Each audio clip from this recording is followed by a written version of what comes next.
السلام عليكم ورحمة الله وبركاته.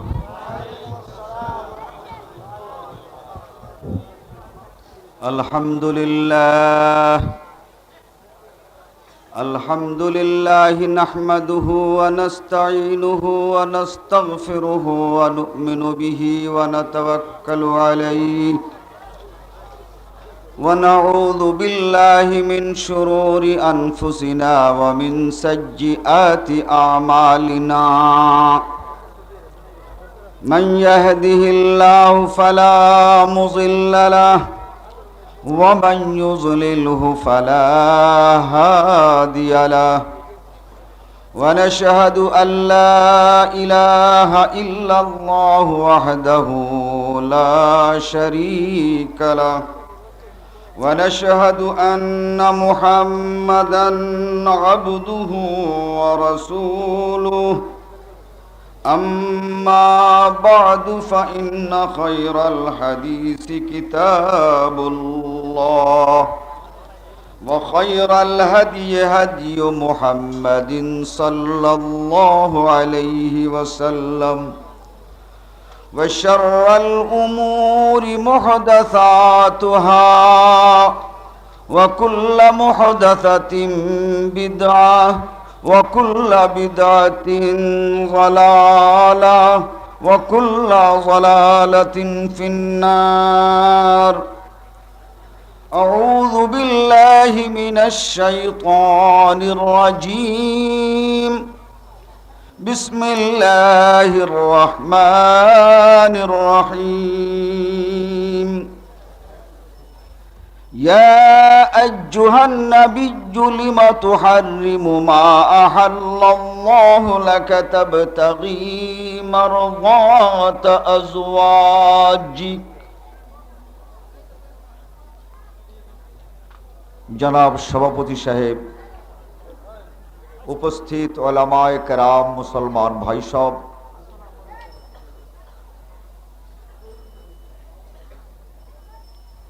আমি আপনাদের সামনে মাওলানা ইউসুফ আলী সাহেব যেখান থেকে বক্তৃতা শেষ করেছেন, আমি এর পরের থেকেই শুরু করতে চাইছি। আল্লাহ রব্বুল আলামিন আমাকে তৌফিক দান করুন। মাওলানা মুহতারাম যে কথাটি বলতে চেয়েছেন তা হচ্ছে এই দুনিয়ার বুকে নবী মুহাম্মদুর রাসূলুল্লাহ সাল্লাল্লাহু আলাইহি ওয়াসাল্লাম অনেক কিছু করতে গিয়েছেন, কিন্তু ব্যর্থ হয়েছেন। কেন ব্যর্থ হয়েছেন? ওয়া ওয়াজাদাকা যাল্লান ফাহাদা। আল্লাহ বলেন, তুমি অনেক কিছু করতে চেয়েছিলে, কিন্তু তোমার ওই পরিকল্পনার ভিতরে, তোমার ওই চিন্তার ভিতরে, তোমার ওই চেতনার ভিতরে, তোমার এই কর্মপদ্ধতির ভিতরে আমার হেদায়েত ছিল না। ওয়াজাদাকা যাল্লান, তাইতে তোমাকে পেয়েছি, তোমার কাজের মধ্যে আমার হেদায়েত নেই, আমার পরিকল্পনা নাই, তাই তুমি ব্যর্থ হয়েছ। আমি হেদায়েত দিয়েছি, এই হেদায়েত অনুযায়ী যখন তুমি কাজ করেছ, তুমি কামিয়াব হয়েছ, সার্থক হয়েছ, তাই তো? তো রাসূল সাল্লাল্লাহু আলাইহি ওয়াসাল্লামের সার্থকতার পিছনে ছিল আল্লাহ রাব্বুল আলামিনের হেদায়েত। আল্লাহ যেভাবে যখন যা বলেছেন, নবী মুহাম্মদুর রাসূলুল্লাহ সাল্লাল্লাহু আলাইহি ওয়াসাল্লাম সেখানে তাই ততটুকু করেছেন, যার কারণে রাসূল সাল্লাল্লাহু আলাইহি ওয়াসাল্লামের 63 বছরের জিন্দেগিতে 23 বছরে যে সার্থকতা, যে সফলতা তিনি পেয়েছেন, তার 20 বছর থেকে শুরু করে বাকি জিন্দেগিতে সেই সার্থকতা তিনি পান নাই, সেই সফলতা তিনি পান নাই। কেন? আল্লাহর নবী মেনেছিলেন কাকে? আল্লাহ রাব্বুল আলামিনের হেদায়েতকে।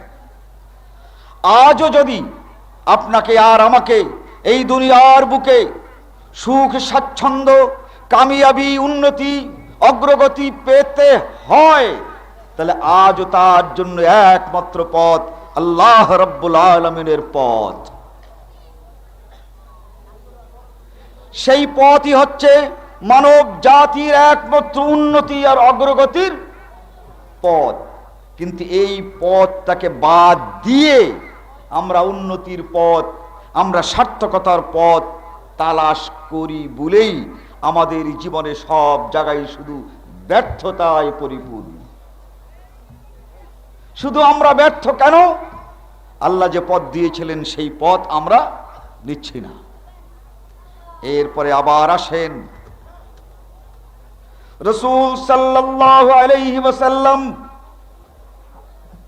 আল্লাহর হেদায়েত মতো তিনি যেভাবে কাজ করেছিলেন, এখানে আবার দুটো জিনিস মিলে গেল।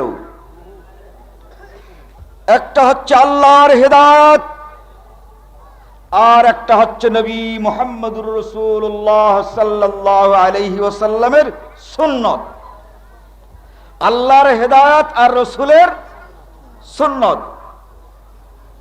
খুলাফায়ে রাশিদিন, সাহাবায়ে কেরাম একদিকে আল্লাহর হেদায়েত আর একদিকে নবী মুহাম্মদুর রাসূলুল্লাহ সাল্লাল্লাহু আলাইহি ওয়াসাল্লামের সুন্নত, এই দুটো আঁকড়ে ধরলেন যাতে করে তারা তাদের জীবনে সার্থক হয়েছিলেন, সফল হয়েছিলেন। আল্লাহ রাব্বুল আলামিন ইরশাদ করেছেন, ওয়াকাতিলুল লাযীনা লা ইউমিনুনা বিল্লাহ।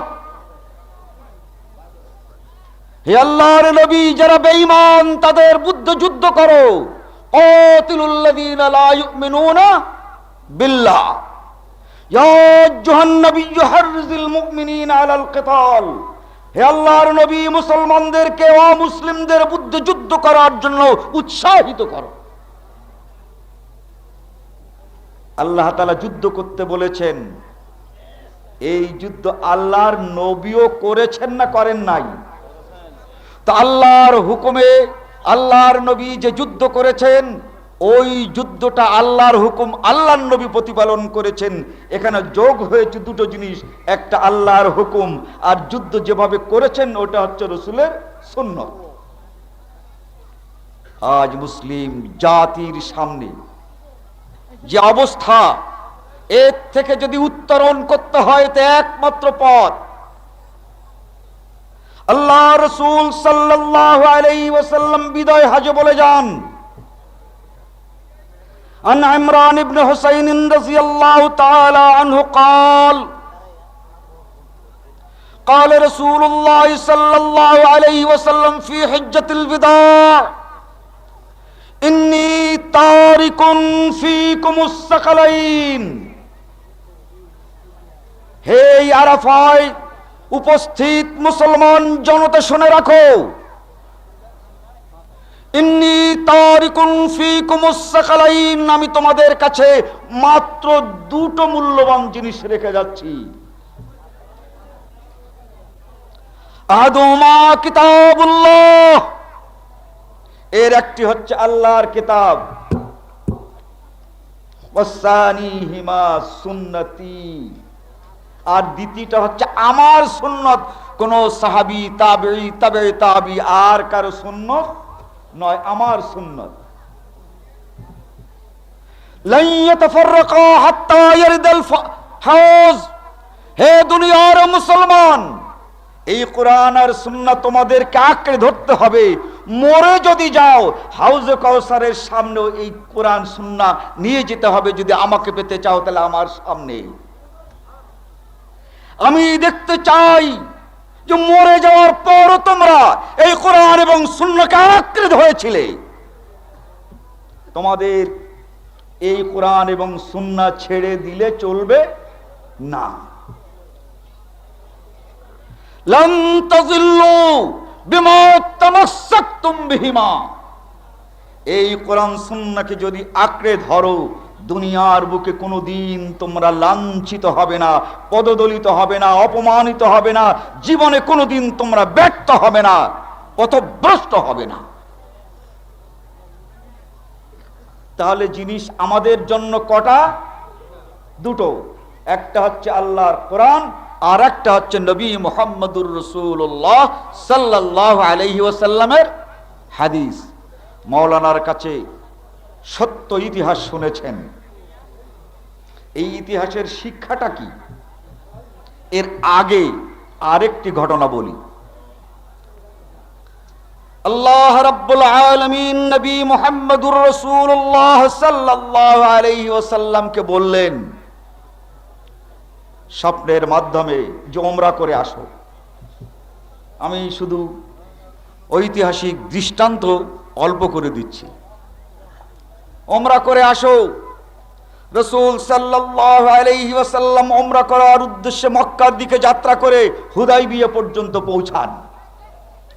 মক্কার লোকেরা জানতে পারল যে মুহাম্মদ সাল্লাল্লাহু আলাইহি ওয়াসাল্লাম বিরাট একটি বাহিনী নিয়ে উমরা করার জন্য আসছেন। যদি এই মুহাম্মদকে মক্কায় ঢুকতে দেই তাহলে আমাদের আর অপমানের শেষ থাকবে না। বলে মক্কাবাসীরা ভয়তে মুহাম্মদের জন্য জায়গা ছেড়ে দিয়েছে। অতএব মুহাম্মদকে এবার কিছুতেই উমরা করতে দেওয়া যাবে না। আবার ভাবে এইভাবে যদি আরো 1-2 বছর ঠেকাই তাহলে ওরা মক্কা জয় করে উমরা করবে আর আমাদের মক্কায় থাকতেই দিবে না। ভয় দুটো। তাহলে রাগ করে যদি মক্কা জয় করে নেয় তাহলে উমরা টমরা তো দূরের কথা, আমরাই আর তোমরা কোথায়। এই দুই ভয়ের মধ্যে তারা একটি সমন্বয় সাধন করল।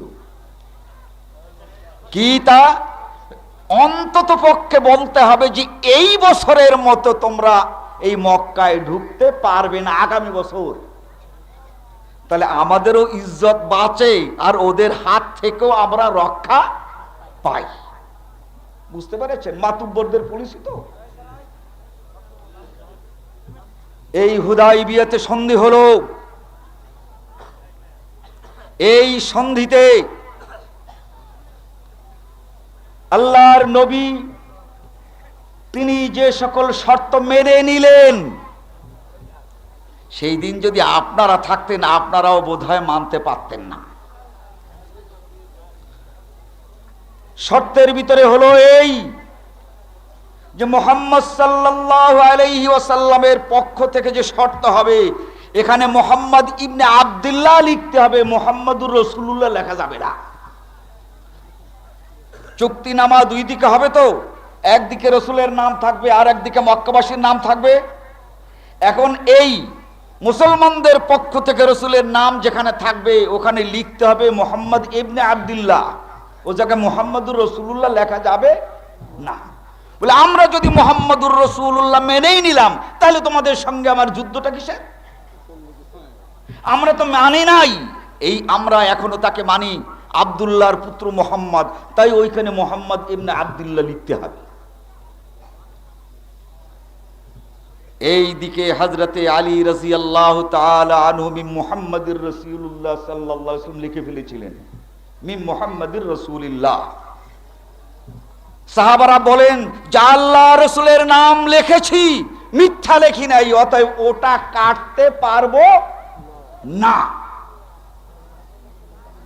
আল্লাহর নবী বললেন যে আচ্ছা তোমরা কাটবে না, আচ্ছা লিখছো কোথায়?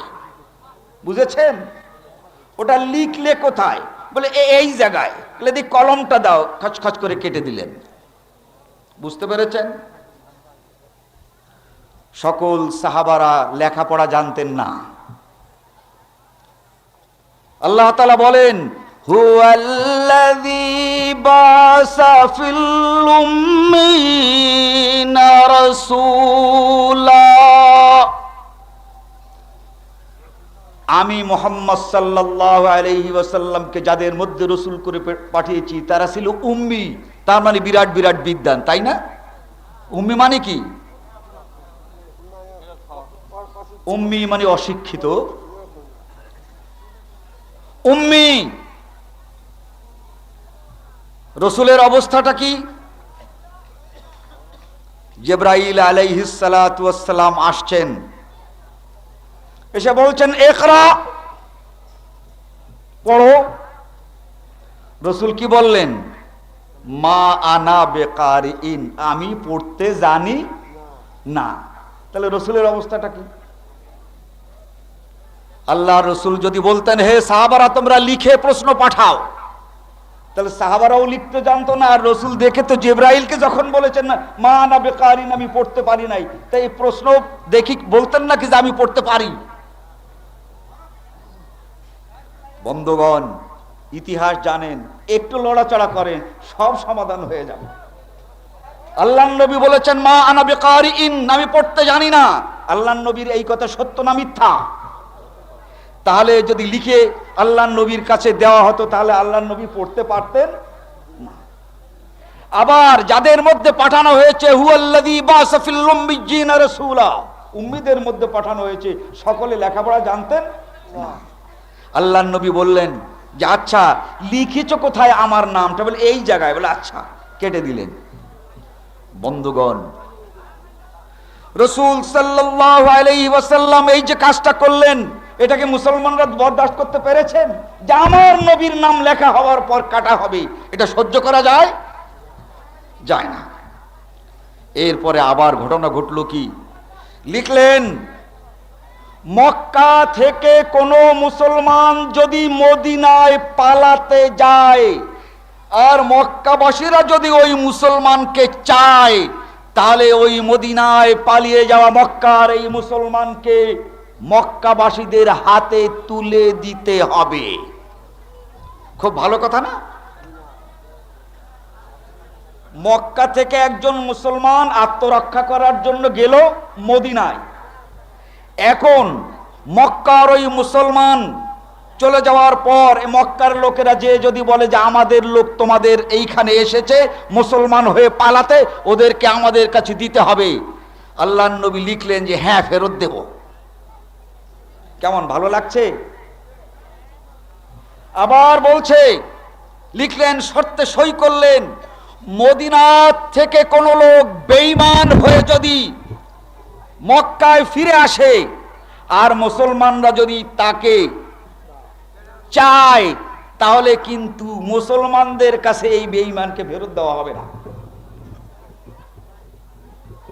বন্ধুগণ, এরপরে কেমন লাগে? এইগুলোকে মুসলমানদের ভালো লাগা শর্ত না খারাপ লাগা শর্ত? ঠিক আছে, আর বাকিগুলো বললাম না। শর্ত সই করা হলো। অত্যন্ত হৃদয় বিদারক দুটো ঘটনাও এখানে ঘটলো। ওই হৃদয় বিদারক ঘটনা যে কত হৃদয় বিদারক! আবু জান্দাল নাম করে একজন সাহাবী, তার পায়ে এবং হাতে দড়ি বাঁধা অবস্থায়, জিঞ্জির বাঁধা অবস্থায় পালিয়ে পালিয়ে তিনি গড়ুয়ে গড়ে রাসূল সাল্লাল্লাহু আলাইহি ওয়াসাল্লামের খুব কাছাকাছি পৌঁছে গেছেন। আর এই সময় এই শর্তনামা লেখা হচ্ছে। চিৎকার করে বললেন, ইয়া রাসূলুল্লাহ, আমি মুসলমান হয়েছি। আপনি এসেছেন সংবাদ পেয়ে, কোন রকমে আমি এই জিঞ্জির বাঁধা পাই, এই হাত জিঞ্জির বাঁধা, তবু চলে এসেছি। হে আল্লাহর নবী, আপনি এই কাফেরদের কাছে আমাকে ফেরত দেবেন না। একজন বলে উঠলো, এই এসেছে নাকি? বলে হ্যাঁ। বলে শর্ত লেখা হয়ে গেছে, এখন আর শর্ত মানতে হবে, এই লোকটাকে মদিনায় নিয়ে যাওয়া যাবে না। আবু জান্দাল বললেন, এই শর্ত তৈরি হওয়ার আগেই আমি এসেছি, অতএব মদিনায় যাওয়ার আমার অধিকার আছে, আমাকে এই মদিনাবাসী মুসলমানদের সঙ্গে যেতে দাও। তারা মানল না। বুঝতে পেরেছেন? মুসলমানদের মন তো খুব আনন্দে আটখান, তাই তো? আবু বসিরের এই ধরনের ঘটনা ঘটলো। যা হোক, আল্লাহর নবীকে বলা হলো সব ঠিক আছে, এবার কিন্তু উমরা করতে যেতে পারবেন না। দেখেন এরপর আর থাকে কি? চলে যাবেন মদিনায়, এরপরে আগামী বছর এসে উমরা করবেন।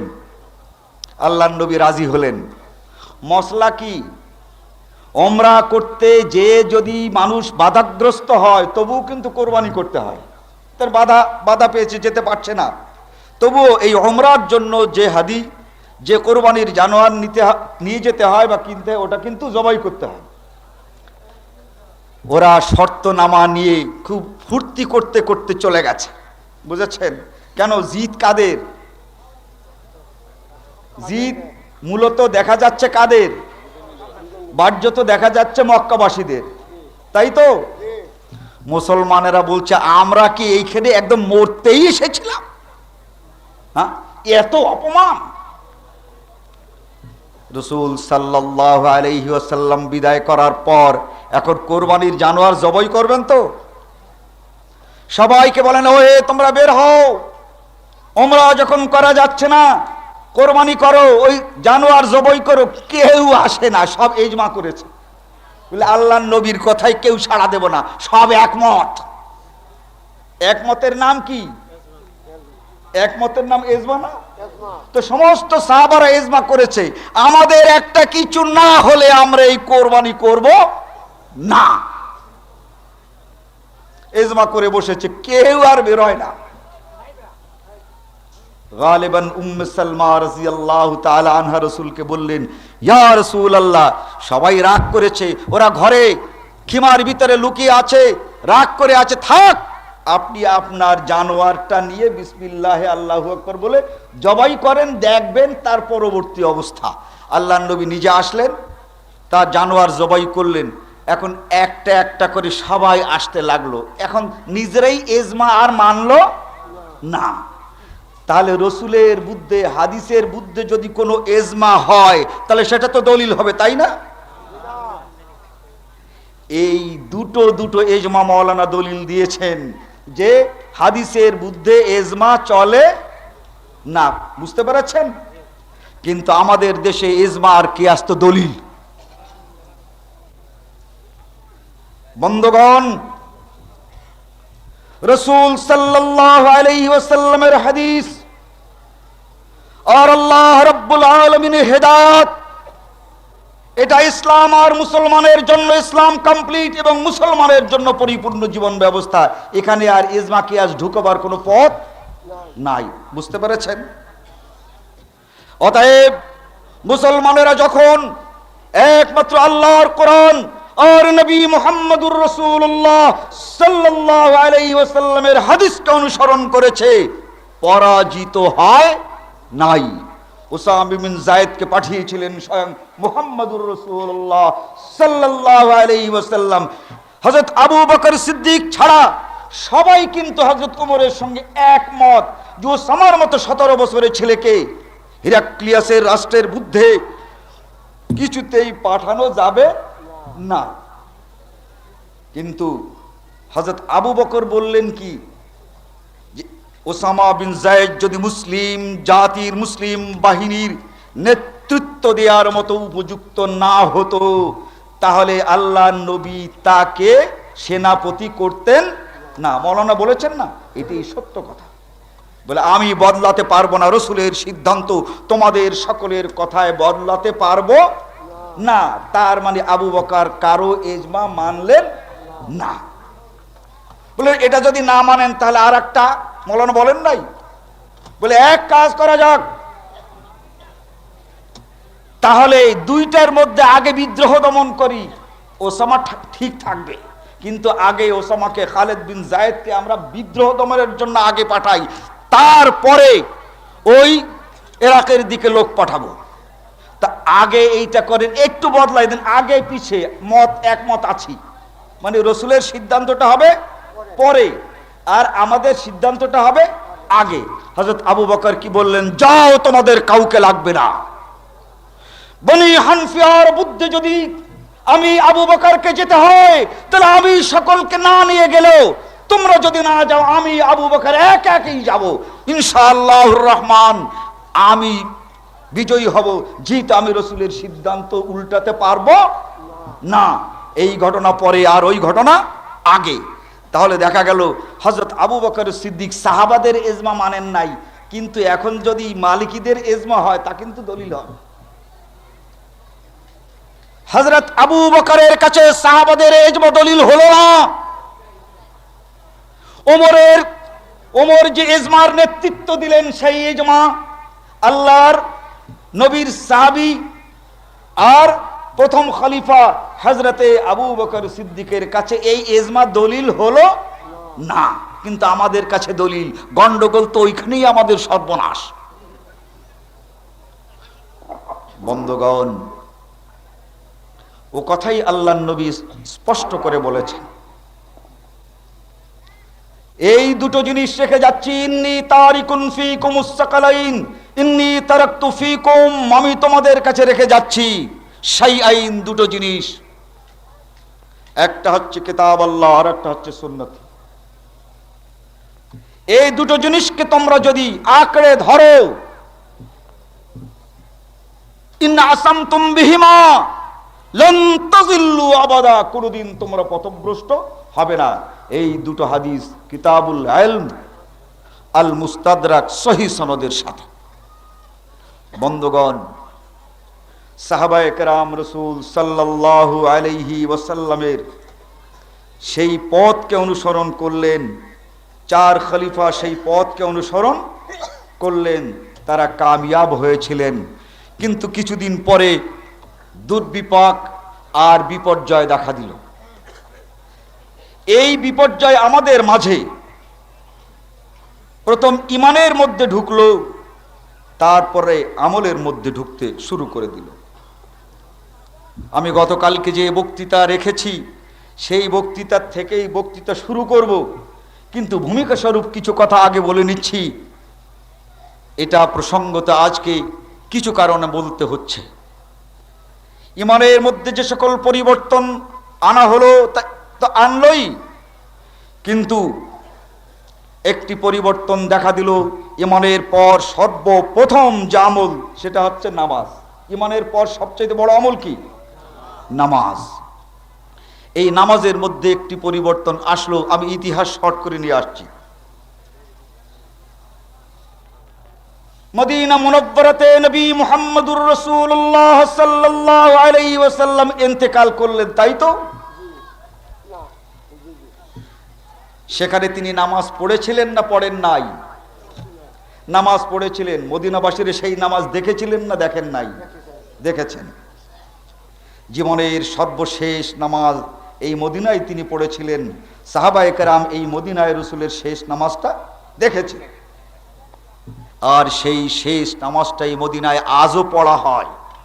ওখানে নামাজের কোনো ব্যতিক্রম হয় নাই। রাসূলের জিন্দিগিতে যে নামাজটা পড়া হয়েছে, মৃত্যুর সময় সেই নামাজ পড়া হয়েছে, মৃত্যুর পরে সেই নামাজ পড়া হয়েছে, আজও ওই একই নামাজ পড়া হচ্ছে। এখন মনে করেন বাইতুল মুকাররমে যদি নামাজ আর একটা হয়, তো এইটা ঠিক না ওইটা ঠিক? কথা বুঝতে পেরেছেন? মদিনারটা ঠিক না বাইতুল মুকাররমেরটা ঠিক? অনেকে মানতে খুব কষ্ট হয়, বুঝতে। অতএব আমাদের কথা হচ্ছে এই, নবী মুহাম্মদুর রাসূলুল্লাহ সাল্লাল্লাহু আলাইহি ওয়াসাল্লামের ওই নামাজের মধ্যে কেউ বাড়াতে কমাতে যখন পারে নাই, ওই নামাজটা ঠিক। এই বাংলাদেশের এই বাইতুল মুকাররমের নামাজ ঠিক নয়। এর মধ্যে আমি যে কথা বলেছি এটা কোনো ভুল বলেছি?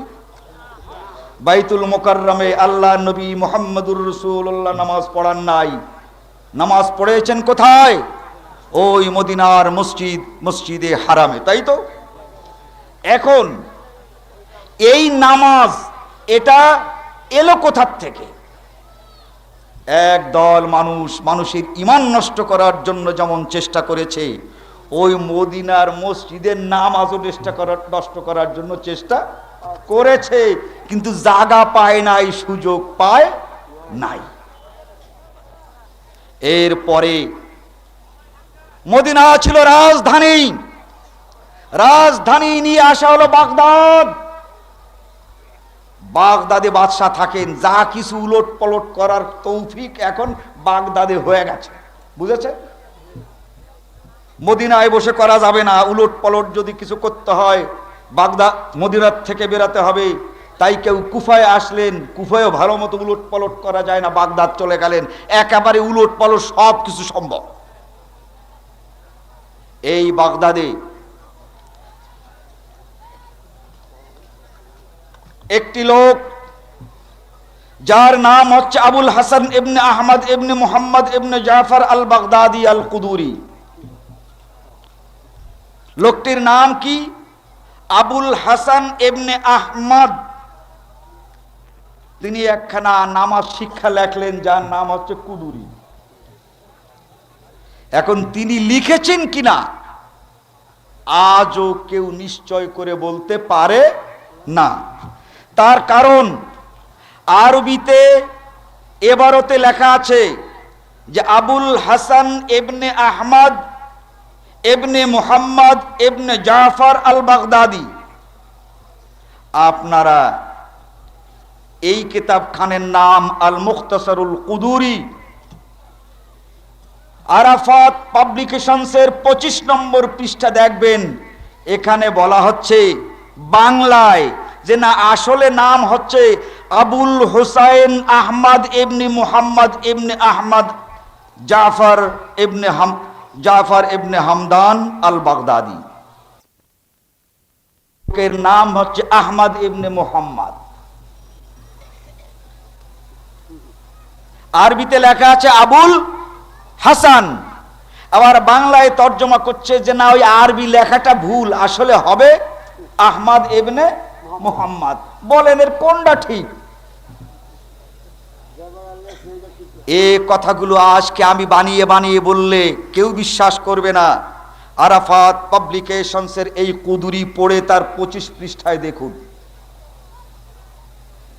এই কথায় যে কথাটি স্পষ্ট হলো যে এই কিতাবের লেখক দুইজন হতে পারে, হয় আবুল হোসাইন নতুবা আহমদ। এখন এই দুইজনের কে? তাহলে বোঝা যাচ্ছে লেখক আসলে পাওয়া যাচ্ছে না, আসলেও পাওয়া যাচ্ছে না। এই কিতাব নিয়ে 9-10 কিতাব যারা নাড়াচাড়া করেন তারা ওখানে পাবেন। কলা আবুল হাসান ইবনে আহমদ, এই আবুল হাসান ইবনে আহমদ বলেছেন আর একজনে লিখেছেন। যা আমি বললাম আর একজনে লিখলো, কথাটা বুঝতে পেরেছেন? তো ওই কেতাবে আরবিতে লেখা আছে যে আবুল হাসান বিন আহমদ বলেছেন আর এক ব্যক্তি লিখেছেন। লিখেছেন তিনি কি মুসলমান না খ্রিস্টান না ইহুদি না হিন্দু, কোনো পাত্তা নাই, মজহুল। এই আল মুখতাসারুল কুদুরির লেখক মজহুল। আজ পৃথিবীর মানুষ জানতে পারল না এই আল মুখতাসারুল কুদুরির যিনি লিখেছিলেন আবুল হাসানের কাছ থেকে শুনে শুনে সেই ব্যক্তি কি মুসলমান না খ্রিস্টান আজও জানতে পারে নাই। এই কিতাবটার নাম হচ্ছে আল মুখতাসারুল কুদুরি। এই 25 নম্বর পৃষ্ঠায় পাবেন, বাংলায় লেখা আছে, হে দুনিয়ার মানুষ, কোন কিতাবের মধ্যে যদি লেখা থাকে কিতাবে আছে, তাহলে জেনে নিও আমাদের সেই কিতাবের নাম হচ্ছে কুদুরি। যদি কিতাবে থাকে মুসলমানের কাছে, তাহলে সেই কিতাব হয় আল্লাহর কিতাব, ঠিক না বেঠিক? আর তারা বলছেন আমাদের কোন কিতাবের মধ্যে যদি কিতাব লেখা থাকে ওটা আল্লাহর কিতাব নয়, ওই কিতাবের নাম কুদুরি, আমার নয়, এটা আরবি কিতাবগুলোরই কথা। আপনারা এই আরাফাত পাবলিকেশনসের কুদুরির এই ভূমিকায় পড়বেন, মাদ্রাসার ছেলেদেরকে এই ধারণাই দেওয়া হয়। বন্ধুগণ, এই কিতাব মনে করলাম যে এর লেখকের নাম আবুল হুসাইন ইবনে আহমদ, রাত বেশি হয়ে যাবে, আপনারা বিরক্ত হবেন, নতুবা তথ্য আরো কিছু হতো। শুনুন, আবুল হাসান ইবনে আহমদ ইবনে মুহাম্মদ ইবনে জাফর, এই নামে বাগদাদে কোনো মানুষ ছিল না। বাগদাদে একজন লেখক ছিলেন যার নাম আবুল হুসাইন আহমদ ইবনে মুহাম্মদ ইবনে জাফর ইবনে হামদান আল বাগদাদি আল কুদুরি। এই কথাটা আছে কোন কিতাবে? এই কিতাব আমার কাছে থাকলেও অনেক হুজুরদের কিতাব কাছে আছে, এর নাম হচ্ছে তারিখে ইবনে খাল্লেকান। তাতে যে নামগুলো আছে তার আবুল হোসাইন নাম করে যে লিস্ট আছে তার ভিতরে আবুল হোসাইন আহমদ এখানে পাবেন, যে বাগদাদে একটিমাত্র ব্যক্তি ছিলেন, শিক্ষিত ব্যক্তি, যার নাম হচ্ছে আহমদ ইবনে মুহাম্মদ। কিন্তু আবুল হাসান আহমদ ইবনে মুহাম্মদ বলে কোনো পণ্ডিত ব্যক্তি বাগদাদে ছিল না। কিন্তু কেতাবের পৃষ্ঠায় লেখা আছে এই কুদুরির লেখক আবুল হাসান ইবনে মুহাম্মদ ইবনে আহমদ। এখন সংশোধন করতে হয় না?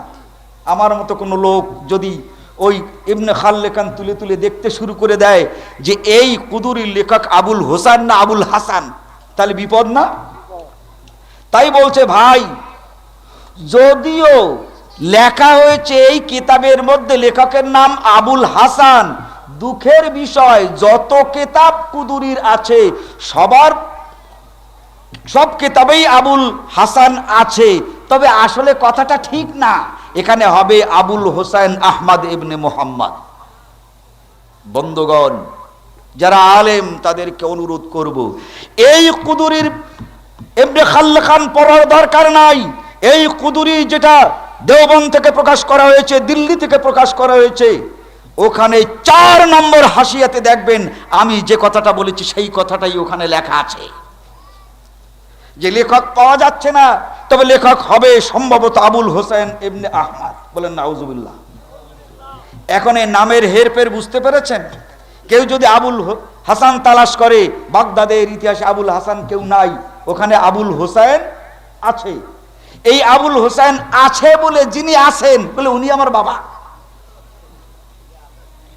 বন্ধুগণ, এই তো ছিল এই লেখক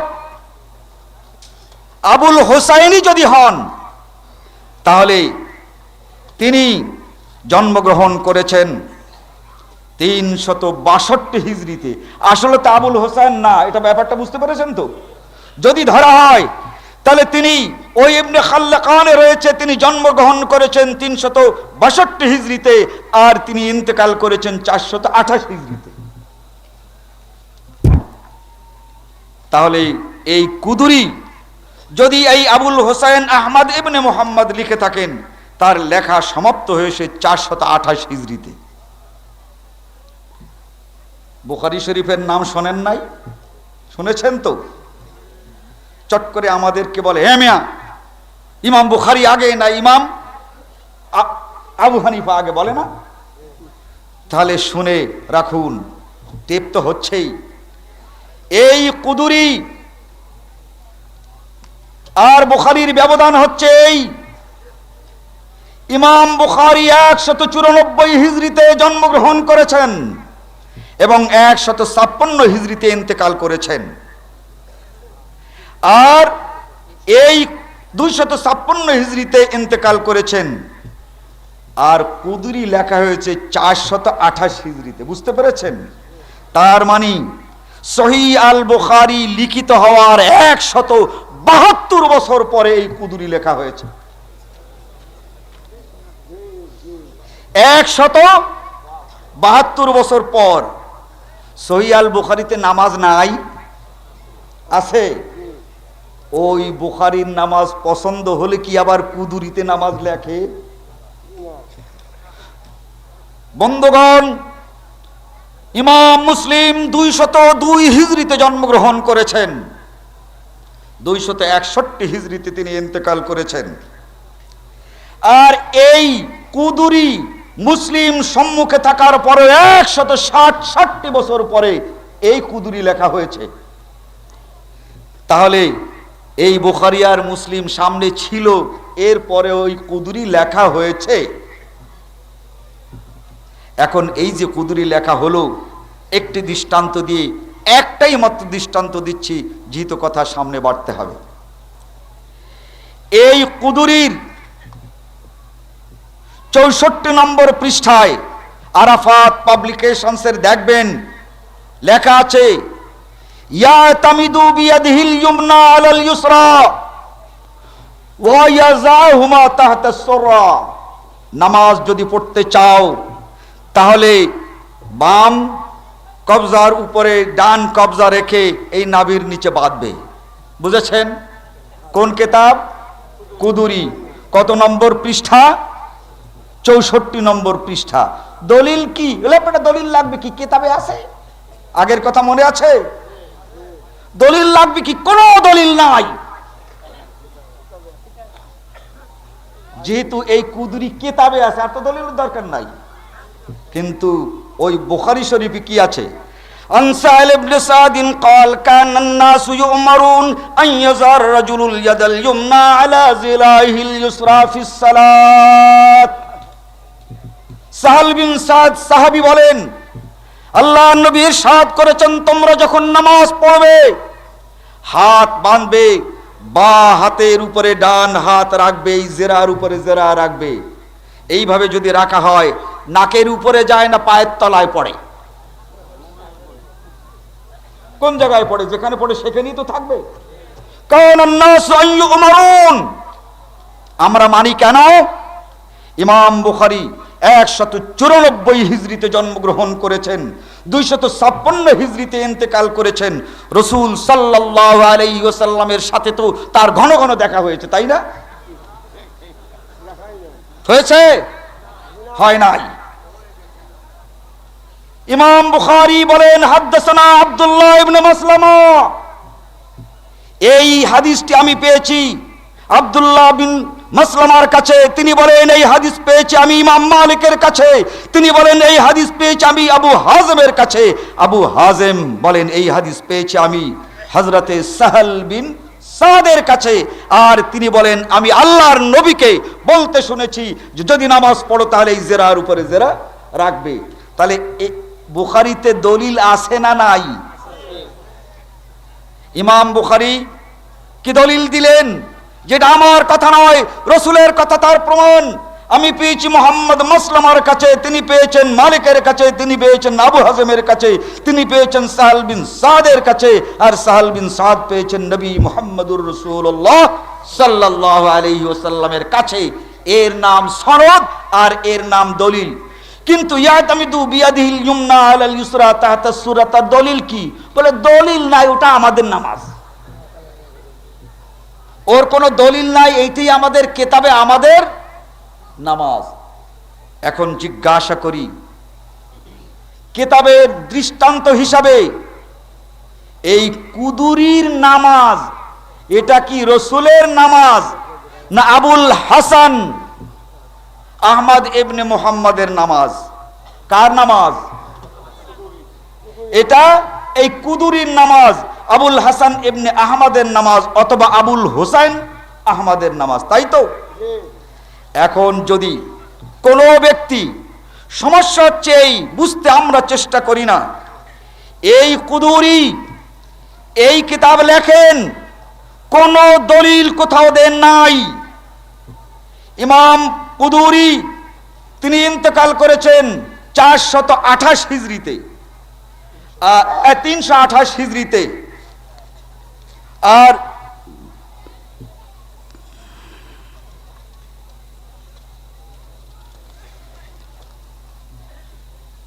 না, জন্মগ্রহণ করেন 362 হিজরিতে এবং ইন্তেকাল করেন 428 হিজরিতে। এবার একটি লোক যার নাম হচ্ছে আলী বিন আবি বকর, আলী ইবনে আবি বকর, তিনি 511 হিজরিতে জন্মগ্রহণ করেন, অর্থাৎ ইমাম কুদরি মরে যাওয়ার 331 বছর পর। এই কুদরি মরে যাওয়ার কত বছর পর? 231 বছর পরে তিনি জন্মগ্রহণ করেন। তিনি বলেন, আরে দলিল না থাকলে কি আছে, দলিল আমি জানি। 231 বছর পর জন্মগ্রহণ করে বলছেন যে ওই যে কুদুরি বলে গেছেন নাভির নিচে হাত বাঁধতে হবে, ওনার সাথে আমার দেখা না হলে হয় কি? আমি জানি এর দলিলটা কি, বলেন। কিতাব লিখলেন যিনি, তার মরে যাওয়ার 231 বছর পরে উনি এখন ওই লোকের দলিল জানে। এর চাইতে খাঁটি সত্য কথা দুনিয়ার হবেটা কি? বলছে, শোনো, এর দলিল হচ্ছে ইন্না মিনাস সুন্নতে ওয়াজআল ইয়ামিনি আলা শিমালি তাহতা সুররা। আল্লাহর নবী বলেছেন বাঁ হাতের উপরে ডান হাত ধরে রেখে নাভির নিচে বাঁধতে হবে। বলে হুজুর এটা যে হাদিস, তার দলিল কি? আমি বলছি পছন্দ হয় না। কোন কিতাবে আছে? বলে কোন কিতাবে নাই, কোন কিতাবে নাই, হাদিস একটা তৈরি করা হয়ে গেছে। قال عليه الصلاة والسلام إن من السنة وضع اليمين على الشمال تحت السرة। আমি যে কথাটি বলতে চাইছি, এই নামাজটি ওই কুদুরির বানানো নামাজ, রসুলের নামাজ নয়। এই নামাজ মদিনায় চলবার মতো ছিল। মদিনায় এই নামাজ নিয়ে গেলে অবস্থাটা কি হতো? মদিনাবাসীদের ঝাঁটা একটাও ঘরে থাকতো না, ঠিক না? ও বেটা ভয় পেয়েছে, এই নামাজ মদিনায় নিয়ে যাওয়া যাবে না, এটা বাগদাদে চালা। অতএব এই নামাজটা হচ্ছে বাগদাদি নামাজ। আর আজ নবী মুহাম্মদুর রাসূলুল্লাহ সাল্লাল্লাহু আলাইহি ওয়াসাল্লামের ওই মদিনার মসজিদে রাসূলের নামাজ আজও চালু আছে। বুঝতে পেরেছেন? এখন আমি আল্লাহর রসুলের ওই মদিনার রসুলের নামাজ তথা আল্লাহর নামাজ পড়ি, আর একজনে বাগদাদি নামাজ পড়ে। আমি নামাজ পড়ি কার নামাজ? রসুলের প্রদর্শিত নামাজ। আর একজনে পড়ে বাগদাদের নামাজ, বাগদাদি নামাজ। 428 হিজরিতে যার সৃষ্টি, যার দলিল 231 বছর ওই লোকের মরার পর কেউ দিতে পারেনি। 231 বছর পর হেদায়া তার দলিল আবিষ্কার করেছে। এই নামাজ, এতে আমি যদি ওই লোকের পেছনে ইক্তেদা করি যে বাগদাদি নামাজ পড়ে, আমার নামাজের অবস্থা কি? আমার এই নামাজের অবস্থা, আমি বিশ্বাস করি এই নকল নামাজে যদি আল্লাহু আকবার বলি তা আল্লাহকে ঠ্যাঙ্গা মারা ছাড়া আর আল্লাহু আকবার হয় না। আমাদের খুলনার একটা কথা বললাম, আল্লাহ রাব্বুল আলামিন আমার নামাজ তো দেখেন না, ঠিক না? দেখে নাকি? দেখে। এখন আপনারা জানেন না, আমি আব্দুর রউফ জানি এই কুদুরির নামাজটা ঠ্যাঙ্গা মারা নামাজ। এখন যদি আল্লাহু আকবার বলে আমি শুরু করি তা আল্লাহ বলবেন কি? খুব ভালো বেটা, খুব ভালো। না বলবেন না আসো আমার কাছে? হয়তো লক্ষ লক্ষ মানুষ জানতো না, প্রতারণা তারা বুঝতে পারে নাই, কিন্তু তুমি এই ঐতিহাসিক তত্ত্ব বুঝতে পেরেছ আব্দুর রউফ। তুমি কি করে ওই বাগদাদি নামাজের পেছনে আল্লাহু আকবার বললে? আমাকে জিজ্ঞাসা করবে না করবে না? না কি মনে করেন করবে না? করবে। আমাদের অনেক সরল প্রাণ আমাদের ছেলেরা আর ভাইয়েরা এটা একটি মনে করে যে ও নামাজের একটা দলিল আছে। দলিল না থাকলে কি ওরা করে? কথাটা বুঝতে পেরেছেন? এই বলা বলি করে না যে না ওরও একটা দলিল আছে, ওই নাভির নিচে বান্ধারও একটা দলিল আছে, আপনাদেরও একটা আছে, ওনাদেরও একটা আছে। কিন্তু যখন এই নামাজ আবিষ্কার হয় তখন কোনো দলিল ছিল না, ওই কিতাবে কোনো দলিল নাই। আচ্ছা নিয়ে আসুন, এখানেই আমি বলবো এটা একটা দলিল আছে, এটা কি হাকিকত না এটা মনের একটা সন্দেহ? সন্দেহ না? এটা সন্দেহ করা হয় যে একটা না একটা আছে। আপনি জানেন? বলে আমি ঠিক জানি না, তবে এত হাজারো হাজারো লক্ষ লক্ষ লোকে করে একদম বিনা দলিল। বলে দলিল কি আপনি দেখেছেন? বলে দেখি নাই, তবে লাখো লাখ মানুষ করে, এটা কি একেবারে বিনা দলিল? বলে আপনি দলিল কি দেখেছেন? বলে দলিল দেখি নাই, তবে কি এত লক্ষ লক্ষ বড় বড় আলেমরা আছেন, এরা কি কিছুই বোঝে না? বলে আমি বলি দলিল থাকলে দেখান, আর আপনি বড় বড় আলেম দেখান। অবস্থা আমাদের সমাজে তর্কে এই রকমের হয় না? বন্ধুগণ, আমি তাদেরকে বলবো এটা আমাদের সমাজের জন্য এমন একটি অবস্থা, একমাত্র ওই সকল ছেলেরা যারা হানাফিদের ঘরে জন্মগ্রহণ করেছে আর হানাফিদের প্রত্যেকটা ফেকার আদ্য পন্ত পর্যন্ত পড়েছে যে রুট কোথায়, কত হিজরিতে তৈরি হয়েছে, কে তৈরি করেছে, ওই সরাগুলো পড়লে দেখা যায় হানাফি মজহাবের বাস্তব ভিত্তিক এই দুনিয়ার বুকে কোনো দলিল নাই। কিন্তু যারা আহলে হাদিস তারা অত গভীরে ওইখানে যায়ও না। আমাদের যেতে হয়েছে কেন, এইটা ঠিক না ওইটা ঠিক না জানতে, বুঝতে পেরেছেন? এই যে এই টেপ করতে যিনি এসেছেন ইনি কিন্তু বাপ দাদার পক্ষ থেকে আহলে হাদিস ছিলেন না, ইনি হানাফি ছিলেন। আজকে আমার বক্তৃতা এখানে হবে, ওই খুলনা থেকে টেপ করতে এসেছেন যে তিনি এটা নিয়ে যাবেন, হাজারো মানুষের মাঝে এই টিপ বিতরণ করবেন। কেন, কি কি অসুবিধা হয়েছে? বাড়িতে এইরকম বৃষ্টি বাদল সহ্য করে না এসে ওখানে ঘুমলে কাজ হতো না? হাজারো লাখ আহলে হাদিস আজ বাংলাদেশে এরকমের হয়েছে, বুঝতে পেরেছে। কিন্তু আমাদের দুর্বিপাক, আমাদের এই আহলে হাদিস জন্মগত আহলে হাদিস ছেলেরা এখনো কিন্তু হানাফি মজহবের আসল চেহারাই দেখেন। এদের কাছে ফাতহুল কাদির নাই, ওখানে যা আছে মৌলানা বুঝতে পারছেন কি যে আছে দুনিয়ায়, এমন কোন হারাম কাজ নাই যা করা যাবে না, এমন কায়দা কৌশল আছে। যা হোক, আমি এটাই বলবো যে ওই সকল লোকেদের পেছনে আমরা যদি নামাজ পড়ি তাহলে এই নামাজটা হবে কোন নামাজ? বাগদাদি নামাজ। আমরা এই বাগদাদি নামাজ পড়তে চাই না, আমরা নামাজ পড়তে চাই নবী মুহাম্মদুর রাসূলুল্লাহ সাল্লাল্লাহু আলাইহি ওয়াসাল্লামের নামাজ, এটাকে সহি মনে করি। আর আমরা নিজেরা এই সহি নামাজ পড়তে চাই, আর দুনিয়ার মানুষকে এই সহি নামাজের দিকে অগ্রসর করতে চাই। এখন যদি বাগদাদি নামাজের পেছনেও যদি আল্লাহু আকবার বলি, আর আহলে হাদিসের নামাজেও যদি আল্লাহু আকবার বলি, তাহলে আমার রূপ কয়টা? হ্যাঁ, দুইটা। তাহলে এই বহুরূপী হয়, এটাকে আল্লাহর নবীর সুন্নত? বন্ধুগণ, নবী মুহাম্মদুর রাসূলুল্লাহ সাল্লাল্লাহু আলাইহি ওয়াসাল্লাম যখন বেঁচে ছিলেন তখন অনেক লোক আল্লাহর নবীকে মানত না, এটা আল্লাহর নবী জানতেন। আল্লাহর নবীকে যে মানে না এটা আল্লাহর নবী জানতেন। এক লোক, ইবনে মাজার প্রথম এবং মুসলিম শরীফে হাদিসটি পাবেন, জুবাইর নাম করে এক লোক রাসূল সাল্লাল্লাহু আলাইহি ওয়াসাল্লামের কাছে একজন ইহুদি এসে নালিশ করেছে, ইয়া রাসূলুল্লাহ, অমুক লোকের পাশে আমার ক্ষেত, আমি পানি গত বছর নিয়েছি তার জমিনের উপর দিয়ে, এবার নিতে চাই। বলে তারপর? বলে দিতে চায় না। ওই জমিনের উপর দিয়ে পানি যাবে তো দিতে চায় না। বলে নিয়ে আসো। নিয়ে আসছে।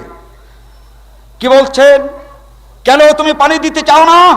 বলো ও এই জন্য আপনি আমাকে ডেকে পাঠাইছেন। এই লোকটা যদি আপনার দলের লোক হতো, বলেন নাউজুবিল্লাহ, মানে খোটা দিচ্ছে, এই লোকটা যদি মক্কি হতো, এই লোকটা যদি মুহাজির হতো, তাহলে আপনি কিছুতেই ওই লোকের ক্ষতি করে পানি নিতে দিতেন না। তার পানি নিলে ফসলের যে ক্ষতি হয় এইটুকু লোকের সহ্য হয় না। এ যদি মুহাজির হতো, এ যদি মক্কার লোক হতো, তাহলে নিশ্চয়ই আপনি, আপনার দলের লোক হতো, আপনার জ্ঞাতি গোষ্ঠী হতো, তাহলে ওর জমির উপর দিয়ে আপনি পানি নিতে দিতেন না। আমি মদিনাবাসী তো, এই জন্য আমার পানি জমির উপর দিয়ে পানি নিতে দিচ্ছেন। বলুন এই সাহাবী কি রসুলের কথা মানছে? মানে নাই। কয়টা? একটা। নামাজ রসুলের মতো, রোজা রসুলের মতো, হজ রসুলের মতো, জাকাত রসুলের মতো, কিন্তু রসুল সাল্লাল্লাহু আলাইহি ওয়াসাল্লামের একটি সিদ্ধান্ত মানতে পারে নাই। পানি দেওয়ার একটা সিদ্ধান্ত মানতে পারে নাই। আল্লাহ তাআলা আয়াত নাযিল করলেন, ফালা ওয়া রাব্বিকা লা ইউমিনুনা হাত্তা ইউহাক্কিমুকা ফীমা শাজারা বাইনাহুম সুম্মা লা ইয়াজিদু ফি আনফুসিহিম হারাজাম মিম্মা কাযাইতা ওয়া ইউসাল্লিমু তাসলিমা। হে নবী, ফালা ওয়া রাব্বিকা লা ইউমিনুন, আমি তোমার প্রভু বলছি যে তোমার একটি মাত্র কথা মানে নাই, তোমার একটি মাত্র সিদ্ধান্ত মানে নাই, তোমার প্রভু আল্লাহ কসম করে বলছেন, ও বেটা ঈমানদার নয়, লা ইউমিনুন, ও ঈমানদার নয়। এক নামাজের মধ্যে 22টি জায়গায় আল্লাহর নবীকে মানবেন না, এরপরও বলবেন যে আমার নামাজ রাসূলের নামাজ ঠিক। ওই সাহাবী জীবনে সবকিছু মানার পরে এক জায়গায় আল্লাহর নবীকে মানেন নাই, এই জন্য তিনি হয়ে গেলেন লা ইউমিনুন। আর এক নামাজে 22টি জায়গায় রাসূলের সঙ্গে বুদ্ধচরণ করার পরও সেটা যদি নামাজ হয়, তাহলে অক্ত যখন হয় 22 জায়গায় ভুল না করে নাক ডাকাইয়ে ঘুমান, তাতেও নামাজ হবে। পড়ার দরকার কি, 22টি জায়গায় ভুল, আর আর আর বেশি ভুল না করে ঘুমান। পড়ে দেখুন আমার ওই বইটি, প্রচলিত নামাজ বনাম রাসূলের নামাজ, 22 জায়গায় ভুল, এর পরেও ওটাও নামাজ। বন্ধুগণ, আমি আপনাদেরকে বলবো, এটা আমাদের আবেগ নয়, এটা আমাদের তাকলিদ। ওই নামাজটি নকল নামাজ, ও নামাজের পেছনে ইমাম আবু হানিফার কোনো অবদান নাই, ওই নামাজটার পেছনে কোনো সাহাবার কোনো অবদান নাই, ওই নামাজটার পেছনে কারো কোনো অবদান নাই, বরং এই আবুল হোসেন আহমদ ইবনে মোহাম্মদ ইবনে জাফর আল বাগদাদি আল কুদুরি এটাকে তৈরি করেছে কিভাবে, আজ পর্যন্ত পৃথিবীর মানুষ জানতে পারে নাই। তার কারণ ওখানে আছে, যে বলেছেন এই আবুল হাসান আর লিখছেন তিনি, এই লোকটা যে কে আজও পর্যন্ত পৃথিবী বের করতে পারলো না। অথচ ওইখানে আপনার সনদ ছিল কি, ইমাম বুখারী বলেন, আমি মুহাম্মদ বিন মাসলামার কাছে পেয়েছি, আমি ওই হাদিসটি পেয়েছি।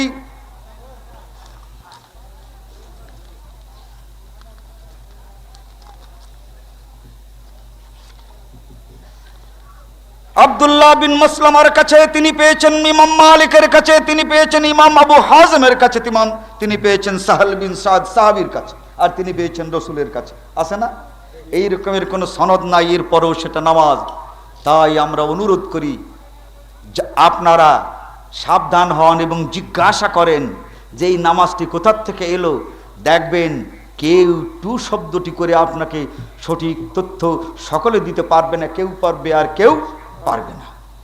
বন্ধুগণ, এই নামাজটাকে যদি আমরা নামাজ মনে করি, তাহলে আল্লাহর নবীর নামাজকে কি মনে করা হয়? প্রত্যাখ্যান করা হয় না গ্রহণ করা হয়? তারপরে আল্লাহর নবীর একটি হুকুম এক সাহাবী না করার কারণে, জেনে শুনে না করার কারণে, সে যদি ফালা ওয়া রাব্বিকা লা ইউমিনুন হয়, তাহলে এই দেশের হাজার হাজার আলেম বলেন যে বুখারী শরীফের চেয়েতে সহিহ হাদিসের কিতাব আর নাই, মানো না কেন? কলে মযহাবে নাই।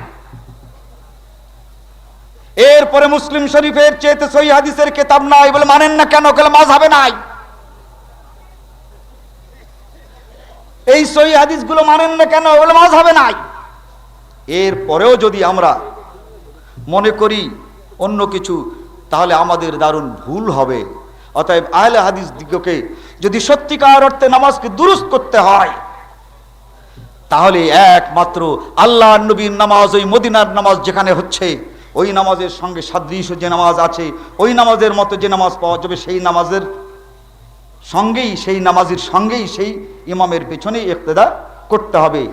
এই ধ্যান ধারণা যদি আমাদের ভুল হয়, তাহলে আহলে হাদিস হয়ে আর আমাদের লাভ নাই। বলেন আমরা আবার খুলনা চলে যাই। কথা বুঝতে পেরেছেন না বোঝেন নাই? এই ধ্যান ধারণা যদি আমাদের ভুল হয়, তা বলেন তোমরা আবার বাপ দাদার ধর্মে চলে যাও।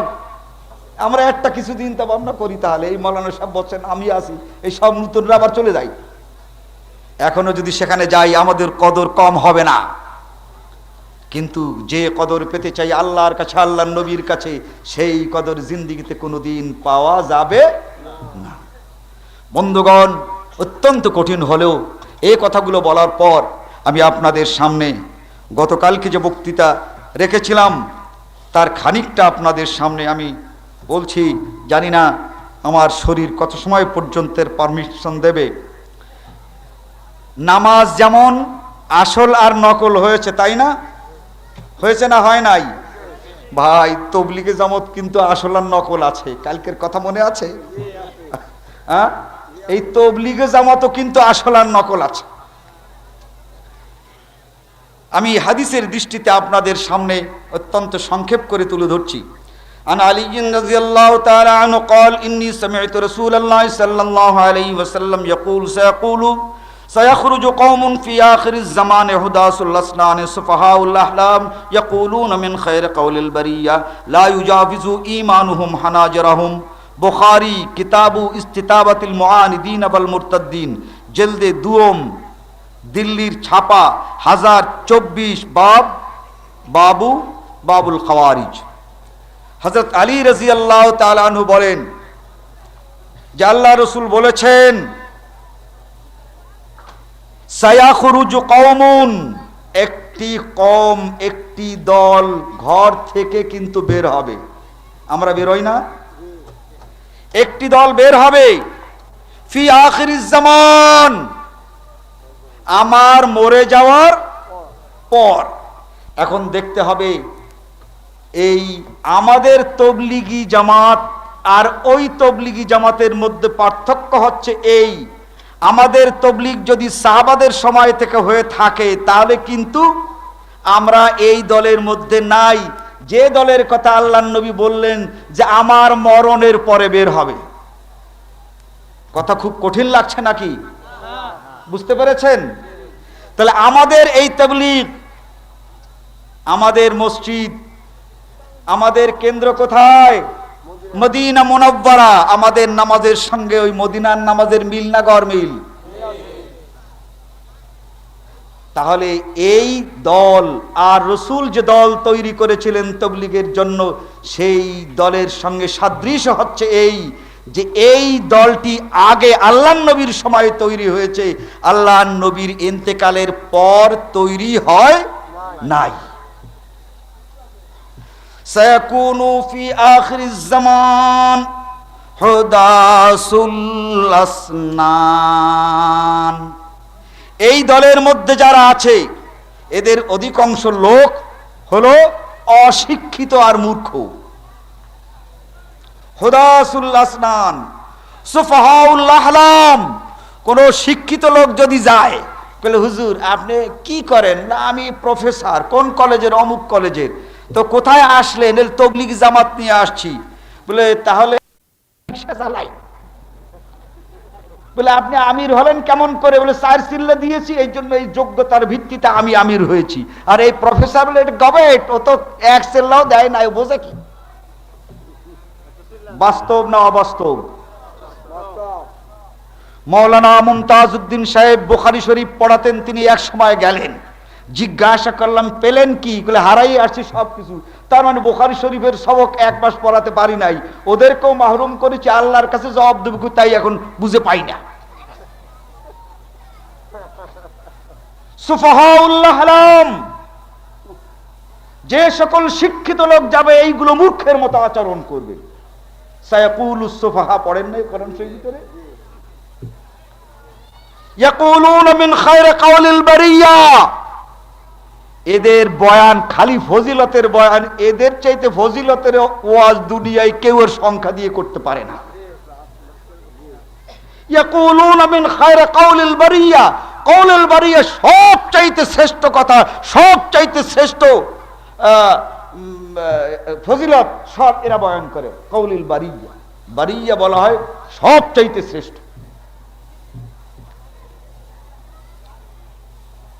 লা ইউজাবিরু ঈমানুহুম হারাজরাহুম।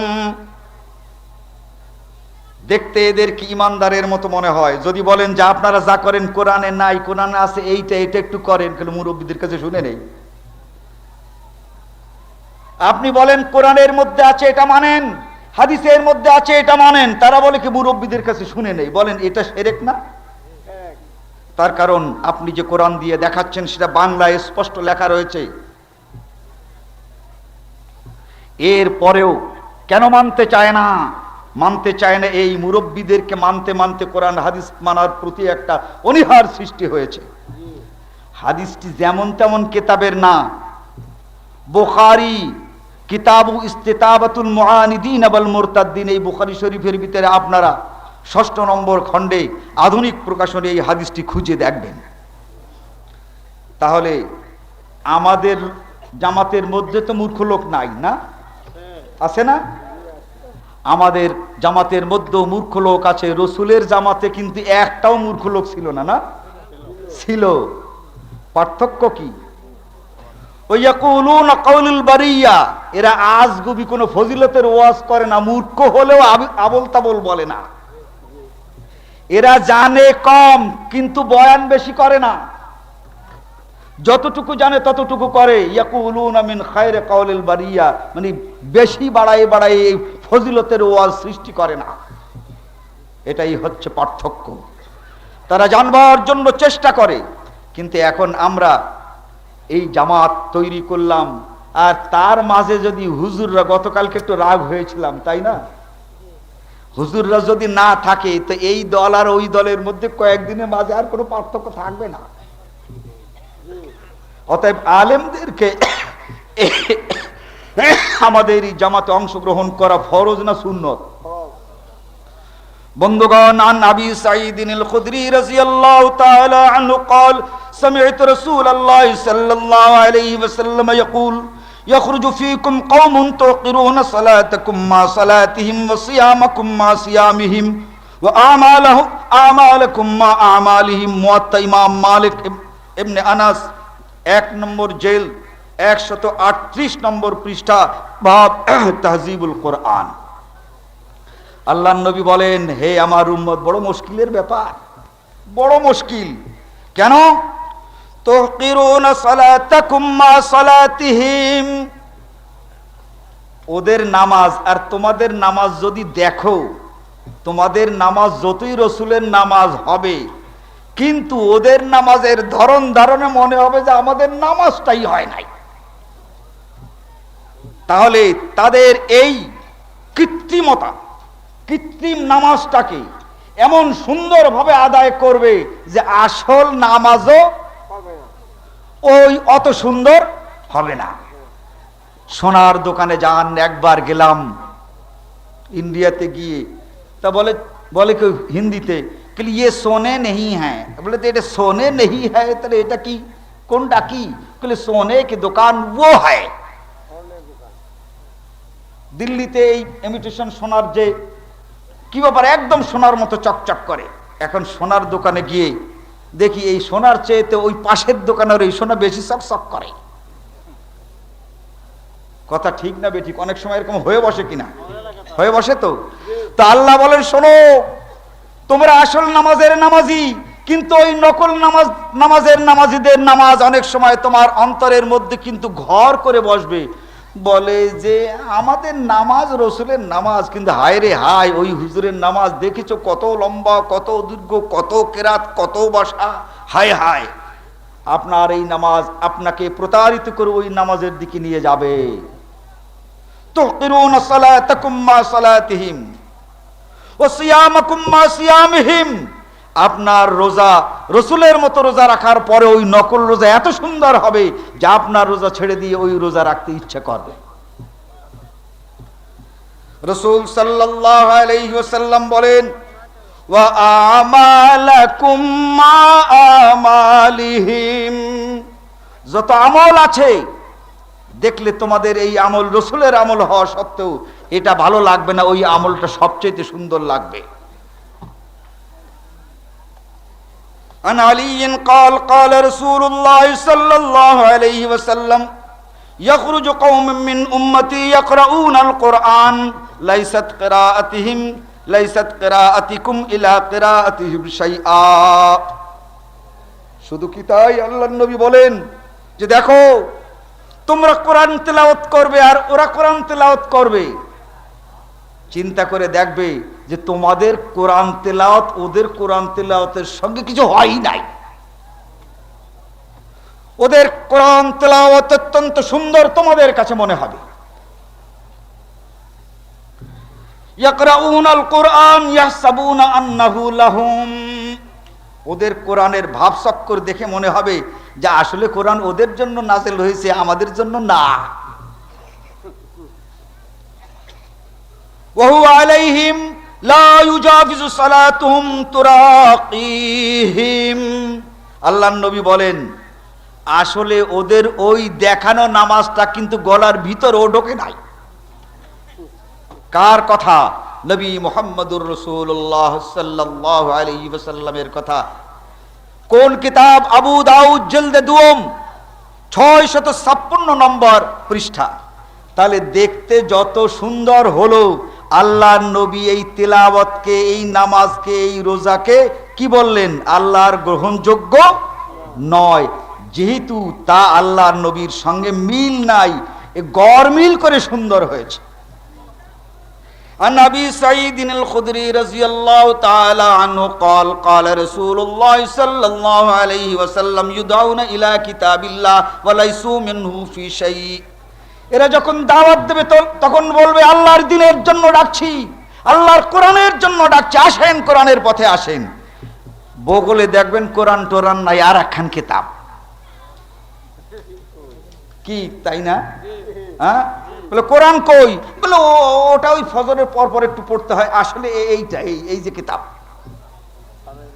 আল্লাহর নবী মুহাম্মদুর রাসূলুল্লাহ সাল্লাল্লাহু আলাইহি ওয়াসাল্লাম ওহীর মাধ্যমে ভবিষ্যতের এই আসল আর নকল এই তাবলীগী জামাতের কথাগুলো তিনি জানতে পেরেছিলেন বলেই বলছেন। ওয়াকালু ইয়া রাসূলুল্লাহ, এবার সাহাবারা বলেন যে আল্লাহর নবী আর বাদ দেন, আর পারলাম না। এখন সোজাসুজি বলেন ওদের তেলাওয়াত ভালো, ওদের নামাজ দেখতে ভালো, রোজা দেখতে ভালো, ওদের আমল দেখতে ভালো, আর আপনি বলেন সব খারাপ। এখন আমরা তো সাধারণ মানুষ, ভালোটা দেখেই মনে করে এইটাই বুঝি সব। আমরা জানতে চাই মা সি মা হোম, ওরা যে খারাপ, ওদের ডাকে যে যাওয়া যাবে না, এর পরিচয় কি, এর আলামত কি? কি দেখে? কোরআন দেখে তো যাওয়া যাবে না, যেহেতু কোরআন পড়া আমাদের চেয়েতে ভালো। এখন আমরা বুঝবো কি করে? قال رسول الله صلى الله عليه وسلم التحليق। আল্লাহর নবী বলেন ভয় নাই, এই দলে যারা বেশি অগ্রসর, এই দলে যারা সবচাইতে বেশি মুরব্বী কামিয়াব হয়ে গেছে, দেখবা এই সকল আমির ওমরদের মাথা কামানো, মাথা সীমাহুমুত তাহলিক ওয়াত তাসবিদ। খুব সহজ বলে দিলেন।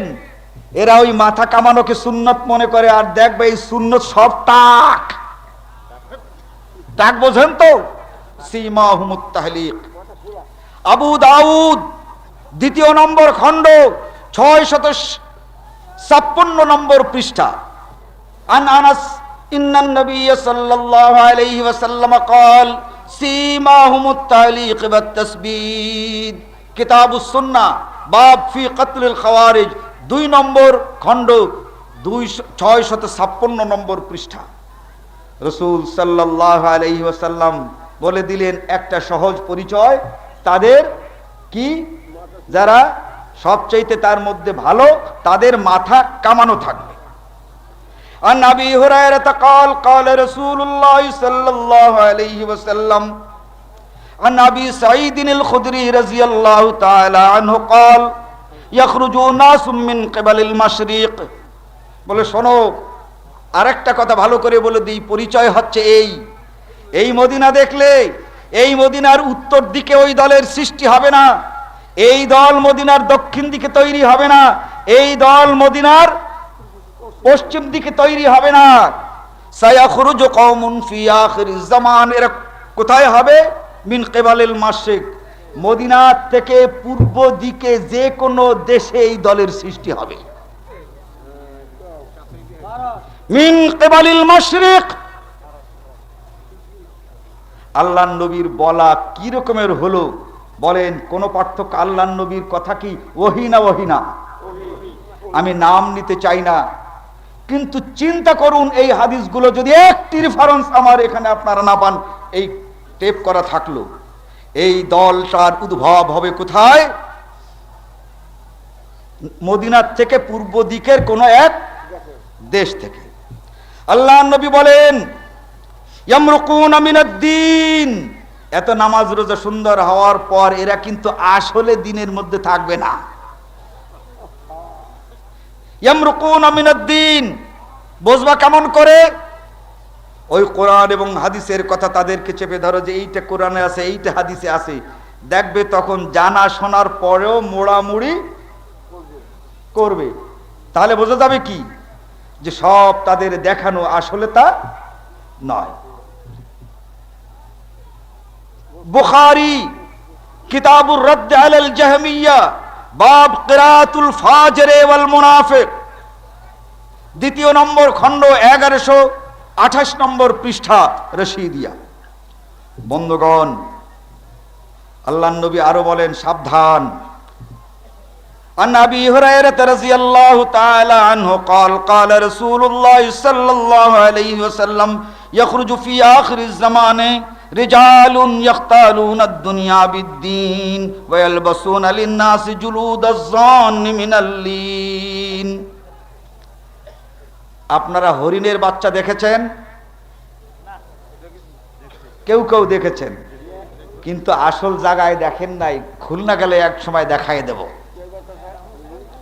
এই ছোট্ট ছোট্ট বাচ্চাগুলো যখন ওই সুন্দর বনের ভিতরে তার মায়ের সঙ্গে হাঁটে, বুঝলেন, অনেক মানুষ নিজের কোলের বাচ্চাকেও ভুলে যায়। ওই নদীর উপর দিয়ে যখন নইগুলো খেতে থাকে, ঘাস খায়, আমাদের দেশে এক হোগলা বলে, আপনারা কি বলেন জানি না, এইগুলো খায়, খুব প্রিয় খাবার। হ্যাঁ, অনেক মানুষ এই সেই সকাল বেলার সূর্য উঠছে ওই দিক থেকে লাল হয়ে, আর এই হরিণের বাচ্চাগুলো যখন ঘোরাফেরা করে, কেউ তাদেরকে মারে না, তখন অনেক মানুষ এইভাবে তাদের দিকে তাকিয়ে থাকে। নিজের কোলের বাচ্চা যে পায়খানা করে দিয়েছে তাও থাকে না।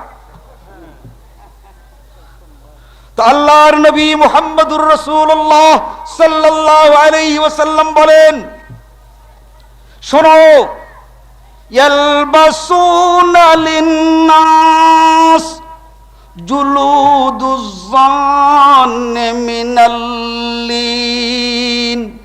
ওই হরিণের গায়ে, হরিণের বাচ্চার গায়ে যে সুন্দর কারিকর্য আছে, ওর গায়ের এই সৌন্দর্য দেখে মানুষ ওর দিকে আকৃষ্ট হয়। আর এই দলের লোকেরা মানুষকে তার দলে ভিড়াবার জন্য ওই হরিণের চেয়ে তো আকর্ষণীয় আর কোমল হবে। মানুষ যেমন ওই হরিণের দিকে ছুটে চলে, ঠিক তেমনি করে একদিন এমন হবে লক্ষ লক্ষ মানুষ এই জামাতের দিকে, ওই হরিণ যেমন মানুষ চায়, ওই হরিণের দিকে যেমন ছোটে মানুষ, তেমনি করে এই জামাতের দিকে ছুটে চলবে। সীমাহুমুত তালিক, অতি অল্প দিনের মধ্যে এই দলে লক্ষ লক্ষ নয়, কোটি কোটি মানুষ হওয়া অসম্ভব নয়। কার কথা? আমাদের কোনো কথা নয়, এই কথা নবী মুহাম্মদুর রাসূলুল্লাহ সাল্লাল্লাহু আলাইহি ওয়াসাল্লামের কথা। মিশকাত হাদিসটি রাওয়াহু তিরমিজি বাবুর রুইয়া, মিশকাত 455 নম্বর পৃষ্ঠায় হাদিস পাবেন। বলছে আলসিনাতুহুম আহলাম মিনাস সুকর। চিনি মিষ্টি না? হ্যাঁ, বলে এরা যখন কথা বলবে, এই কথাটা চিনির চাইতেও মিষ্টি, আর দেখতে তো একদম হরিণ,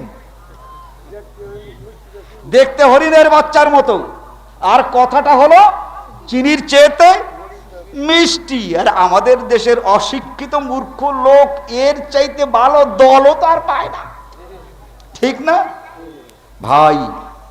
যদি আমাদের এই বরাতে একটি বরাতও বৃথা পান, আর আমি বাংলা তরজমা যা করলাম, এই তরজমা যদি ঠিক না হয়, কোন বাঙালি কোন আলেমকে দিয়ে অন্য কোন তরজমা যদি করতে পারেন, এই বক্তৃতা আমি জিন্দেগিতে কোনোদিন করব না। বলে কি না, ওই কথা ঠিক আছে, কিন্তু ওই তফসির বেতাল। আমি এখনো তফসির করি নাই। রাসূল সাল্লাল্লাহু আলাইহি ওয়াসাল্লাম বলেন, আন ইবনে উমর আনিন নবী সাল্লাল্লাহু আলাইহি ওয়াসাল্লাম, আলসিনাতুহুম আহলা মিনাস সুকুর কুলুবুহুম আমরুম মিনাস সিবর।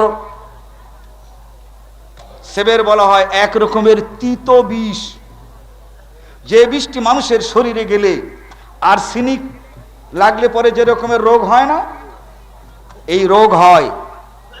আর্সেনিকের এই রোগ সারবার মতো কোনো ঔষধ এখনো কিন্তু আবিষ্কার হয় নাই, যে পয়লা পয়লা হয় তো কিছুটা রক্ষা। তো সিবরুন বলা হয় সেই রকমের একটি বিষকে, যে বিষে মানুষ আক্রান্ত হলে শরীর ফুলে যায় এবং তার সমস্ত শরীরে বসন্তের মতো ঘা হয়। তা আল্লাহর নবী বলেন, ওদের কথা চিনির চেয়েতে মিষ্টি। আর হলো কি, এই মিষ্টি কথার মধ্যে একেবারে আর্সেনিকের মতো বিষ টের পাওয়া যাবে না, বিষটা টের পাওয়া যাবে না। তিরমিজি মিশকাত 2 নম্বর খণ্ড 455 নম্বর পৃষ্ঠা। আন হুযায়ফা قال قال رسول الله صلى الله عليه وسلم قلوبهم قلوب الشيطان في جسمان انس। এই মানুষগুলো দেখতে দিনের দাওয়াত দেবে, কিন্তু আল্লাহর কথা ইবলিস কি কোনোদিন মেনেছিল? মেনেছে? মানে নাই। ইবলিস জানার পরে মানে নাই, না জানার পরে মানে নাই? আল্লাহর নবী নিজে দৃষ্টান্ত দিয়ে বলেন, এই মুখে এত সুন্দর তাদের কথা হওয়ার পর কুলুবহুম কুলুবুশ শয়তান, ওদের অন্তর আত্মাটা শয়তানের মতো। শয়তানকে যেমন এই পৃথিবীর কোন নবী আল্লাহর পথে আনতে পারলো না, শয়তানকে যেমন কোন সাহাবীর এই পৃথিবীর কোন সাহাবী আল্লাহর পথে আনতে পারলো না, এই মানুষগুলো কিছু মানুষ এমন হবে, সব কিছু কোরআন হাদিস জানার পরও কিন্তু ওই কুলুবু শয়তান, শয়তানের মতো আল্লাহর পথে ফিরে আসতে পারবে না। লামাত ক্বালাত তাহলিক আই হালকুর রাস, যাকারুত তাহলিক লিল মুবালাগাতি আত-তাকসীর। লুগাত অর্থাৎ এই তাহলিকের অর্থ যেমন মাথা কামানো, তাহলিকের অর্থ হচ্ছে দলে বেশি হওয়া, দলে বড় হওয়া। বন্ধুগণ, আমরা আহলে হাদিস তাবলীগ ইসলাম এই সকল কথা জেনে আমরা কিন্তু আলাদা হয়ে গেছি নাকি? আপনারা না জানলেও আমরা কিছু লোক এই ব্যাপারগুলো জেনে শুনে বুঝতে পেরেছি।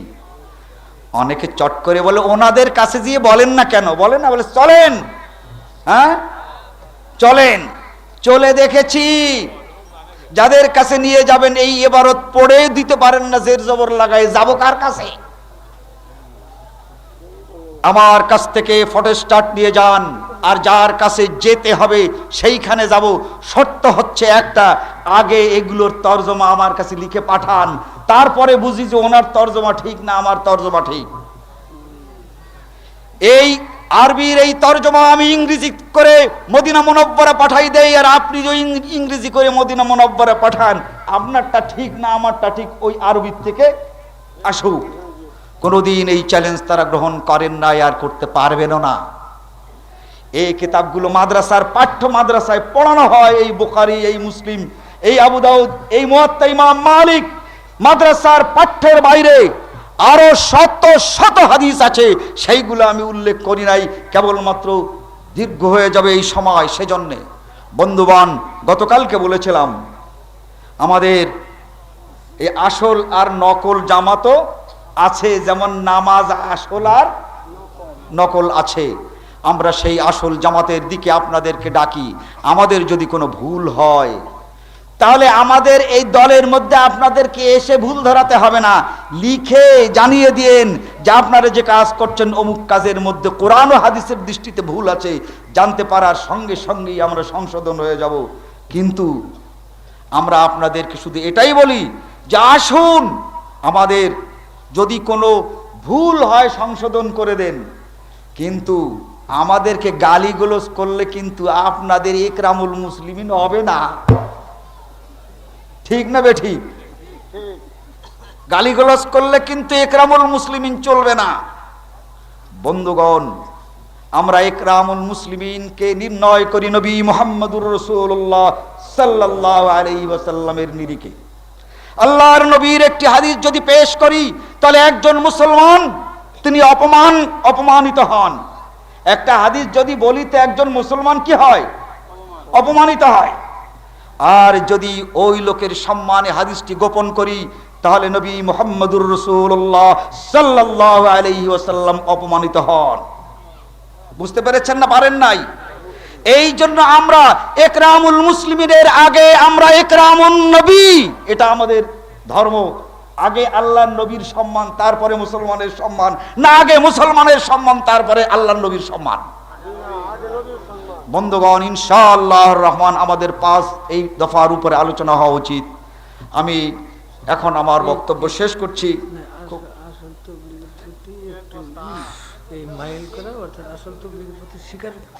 বন্ধুগণ, আচ্ছা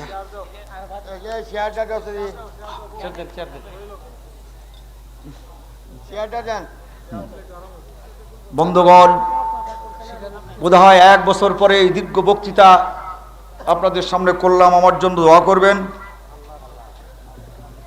এই তাবলীগ আমাদের করার দরকার আছে না নাই? বন্ধুগণ, আমার এক বন্ধু আমার কাছে আসেন নাই, আমি ঘুমছিলাম, আমাকে বলে গেছেন এক প্রশ্নের উত্তর কিন্তু আমার হয়ে গেছে, যে আল্লাহর নবী সাহাবায়ে কেরামদের কাছ থেকে কি লিখিত প্রশ্ন চেয়েছেন? এই প্রশ্নের উত্তর পর্বে দিচ্ছি। তিনি প্রশ্ন করেছেন সাহাবায়ে কেরামরা কি লিখিত প্রশ্ন করতেন? লিখিত কেমন করে প্রশ্ন তারা করবেন? সাহাবায়ে কেরাম হুয়াল্লাযী বাসা ফিল উম্মিয়িনা রাসূলা, তারা তো উম্মি ছিলেন, লিখতে পারতেন না। তাই তারা আল্লাহর নবী যদি তাদেরকে প্রশ্ন লিখে দিতে বলতেন তাহলে এটা তাদের উপরে জুলুম হতো।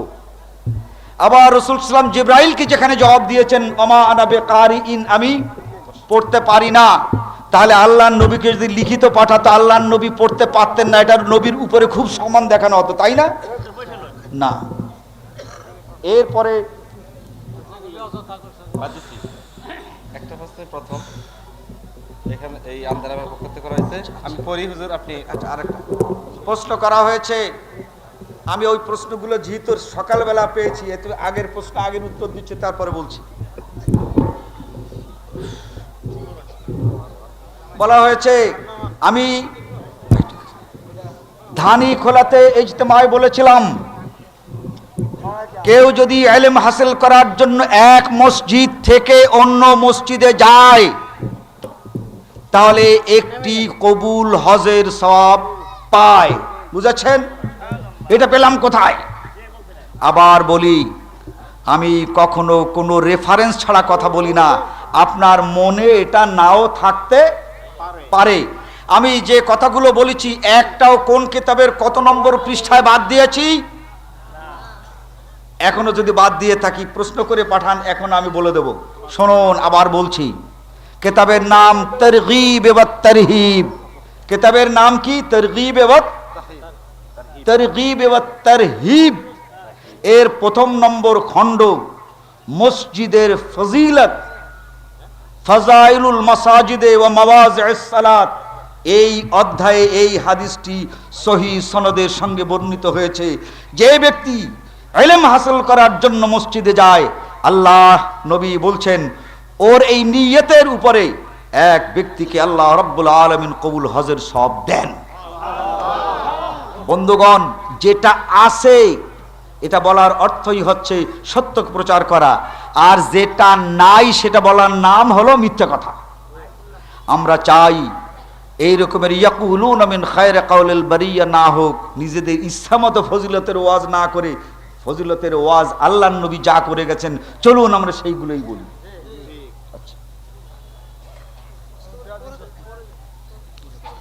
আচ্ছা, মেয়েদের জুমার নামাজ পড়ার হুকুম থাকলে মেয়েরা কেন জুমার নামাজ পড়ে না? তাদের ব্যবস্থা করলে নাকি করোনা কেন? যা হোক ভাই, মেয়েদের দোষ কি? আমরা যদি মসজিদে মেয়েদের জন্য নামাজের ব্যবস্থা করি তবেই তো মেয়েরা আসবেন। আর যদি ব্যবস্থা না করি তাহলে আমাদের মসজিদ ছেড়ে দিতে হবে আর অন্য নামাজ পড়বেন নাকি? এই মসজিদে নামাজের জায়গা করে দেওয়ার দায়িত্ব আমাদের। আবু দাউদে একটি হাদিস আছে, মেয়েরা যদি মসজিদে নামাজ না পড়ে ঘরে নামাজ পড়ে এটা তাদের জন্য উত্তম। এই হাদিসটি মূলত হাদিসই না। বুখারী শরীফের মধ্যে জামাতের ফজিলতে সেখানে পাবেন হযরতে ওমর রাদিয়াল্লাহু তাআলা আনহুর স্ত্রীকে বলা হচ্ছে যে আপনি জামাতে যান, আর আপনার স্বামী খলিফাতুল মুসলিমিন হযরতে ওমর সে যেতে দিতে চায় না, এতে গুনাহ হয় না? বলে কে গুনাহ হবে, কিসের জন্য? বলে আপনার স্বামী যেতে দিতে চায় না আর আপনি যান। বলে হায় রে, কি বললে তুমি? ওমর আমার স্বামী, তিনি আমার রাসূল নন। আল্লাহর নবী মুহাম্মদুর রাসূলুল্লাহ সাল্লাল্লাহু আলাইহি ওয়াসাল্লাম তিনি আমাদেরকে মসজিদে উপস্থিত হওয়া যদি খারাপ মনে করতেন তাহলে বলতেন আর মসজিদে আসবে না। সেই আল্লাহর নবী আমাদেরকে নিয়ে নামাজ পড়েছেন, তার পেছনে আমরা নামাজ পড়েছি। আমি ক্ষেত্রে দ্বীনের ক্ষেত্রে ওমরকে মানি না। দ্বীনের ক্ষেত্রে আমার নবী নবী।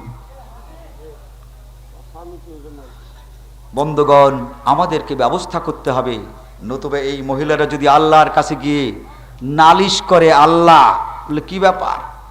বলে ওরা 27 গুণ থেকে শুরু করে 1,00,000 গুণ পর্যন্ত সব ওদের আমল নামায় আছে। ওরাই ছিলেন আমাদের মুরব্বী। ওরা যদি আমাদেরকে ব্যবস্থা করতো তাহলে ওদের চাইতে আমরা পেছনে থাকতাম না। এখন ভাগ চাই, হ্যাঁ ভাগ দিতে হবে। তখন কিন্তু আপনাদের অবস্থা টাইট। অতএব এ ব্যাপারে সতর্ক থাকুন।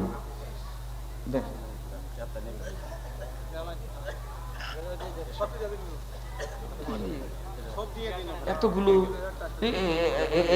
তাশকিলের কাজ আছে, ওটা দেখে নেন। কিরাত বলার শেষে সাদাকাল্লাহু মাওলানাল আযীম বলা যাবে কিনা? ভাই, আপনারা কোরআন শরীফ এত পড়েছেন, এর কোন জায়গায় ওই সূরা শেষের পরে সাদাকাল্লাহু মাওলানাল আযীম আছে নাকি?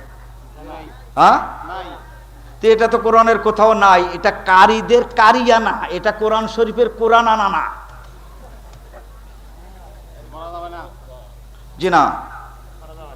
পরিবার পরিকল্পনা না জন্ম নিয়ন্ত্রণ জায়েজ কিনা? পরিবার পরিকল্পনা প্রায় মরিবার পরিকল্পনা। অতএব এ থেকে পরহেজ করুন। মসজিদে দরজা জালনা বন্ধ করিয়া অন্ধকার অবস্থা অনেক লোক মিলেমিশে উচ্চস্বরে জিকির করা জায়েজ আছে কিনা? ভাই, সূরা আরাফ শেষ হতে 1-2 আয়াতের মধ্যে পাবেন ওয়াজকুর রাব্বাকা ফি নাফসিকা তাযাররুআন ওয়া খুফিয়াতান দুনাল জাহরি মিনাল কওলি বিল গুদুবি ওয়াল আসাল। আল্লাহ তাআলা বলেন, জিকির যদি আমার করতে চাও তাহলে ওয়াজকুর রাব্বাকা ফি নাফসিকা, মনে মনে করবে। এই দরজা বন্ধ করে ইল্লাল্লাহ ঠেলা দিলে হবে না। ওয়াজকুর রাব্বাকা ফি নাফসিকা তাযাররুআন ওয়া খুফাতান দুনাল জাহরি, কোনো জোর জোর চলবে না। বেদুনে জাহারকে জোরে ছাড়া, জোর ব্যতীত করতে হবে। এই জোরাজুরি করলে জাকেরের সঙ্গে জিকির এ চলবে না। করেন না। উনি যদি বলেন আমি মুরিদের ওলি, আমাদের বলার কিছু আছে? উনি যদি বলে আমার যত মুরিদ আছে আমি তার ওলি, হয়ে বেড়াক, আমাদের আপত্তি আছে? একটু আছে। তা মানে ওলি মানে আল্লাহর ওলি বলে, বুঝছেন? এর চেয়েতে খাঁটি মিথ্যে কথা আর নাই। মুসা আলাইহিস সালাতু ওয়াস সালাম আল্লাহর নবী ছিলেন না ছিলেন না? এটা আল্লাহ কোরআনে বলেছেন কিনা? ঈসা আলাইহিস সালাতু ওয়াস সালাম আল্লাহর নবী ছিলেন, এটা কোরআনে আছে কিনা? কিন্তু চরমনার পীর সাহেব আল্লাহর ওলি, এটা কিন্তু কোরআন শরীফে কোথাও নাই, হাদিসে কোথাও নাই। আর এখন আল্লাহর কাছে টেলিফোন করে জানারও কোনো কায়দা নাই। অতএব তিনি যদি বলেন আল্লাহর ওলি, তাহলে এটা হবে মিথ্যা কথা। তার মানে আল্লাহ যে ওনাকে ওলি বলেছেন এই রকমের কোন আয়াত নাজেল হবে। অতএব এই কথা তিনি বলেছেন কিনা জানি না, যদি বলে থাকেন তো একদম মোক্ষম একটা খাঁটি মিথ্যে কথা। রুকু থেকে উঠে সামি আল্লাহু লিমান হামিদা রব্বানা লাকাল হামদ, হামদান কাসীরান তাইয়িবান মুবারাকান ফি, যতক্ষণ বলবো ততক্ষণ কি হাত উঠিয়ে রাখতে হবে? সহিহ হাদিস দ্বারা প্রমাণ করো তো। কিতাবের নাম উল্লেখ পূর্বক উত্তর দানে বাধিত করবেন। লেখুন প্রশ্নকর্তা। কিতাবের নাম বুখারী। কিতাবের নাম কি? বুখারী।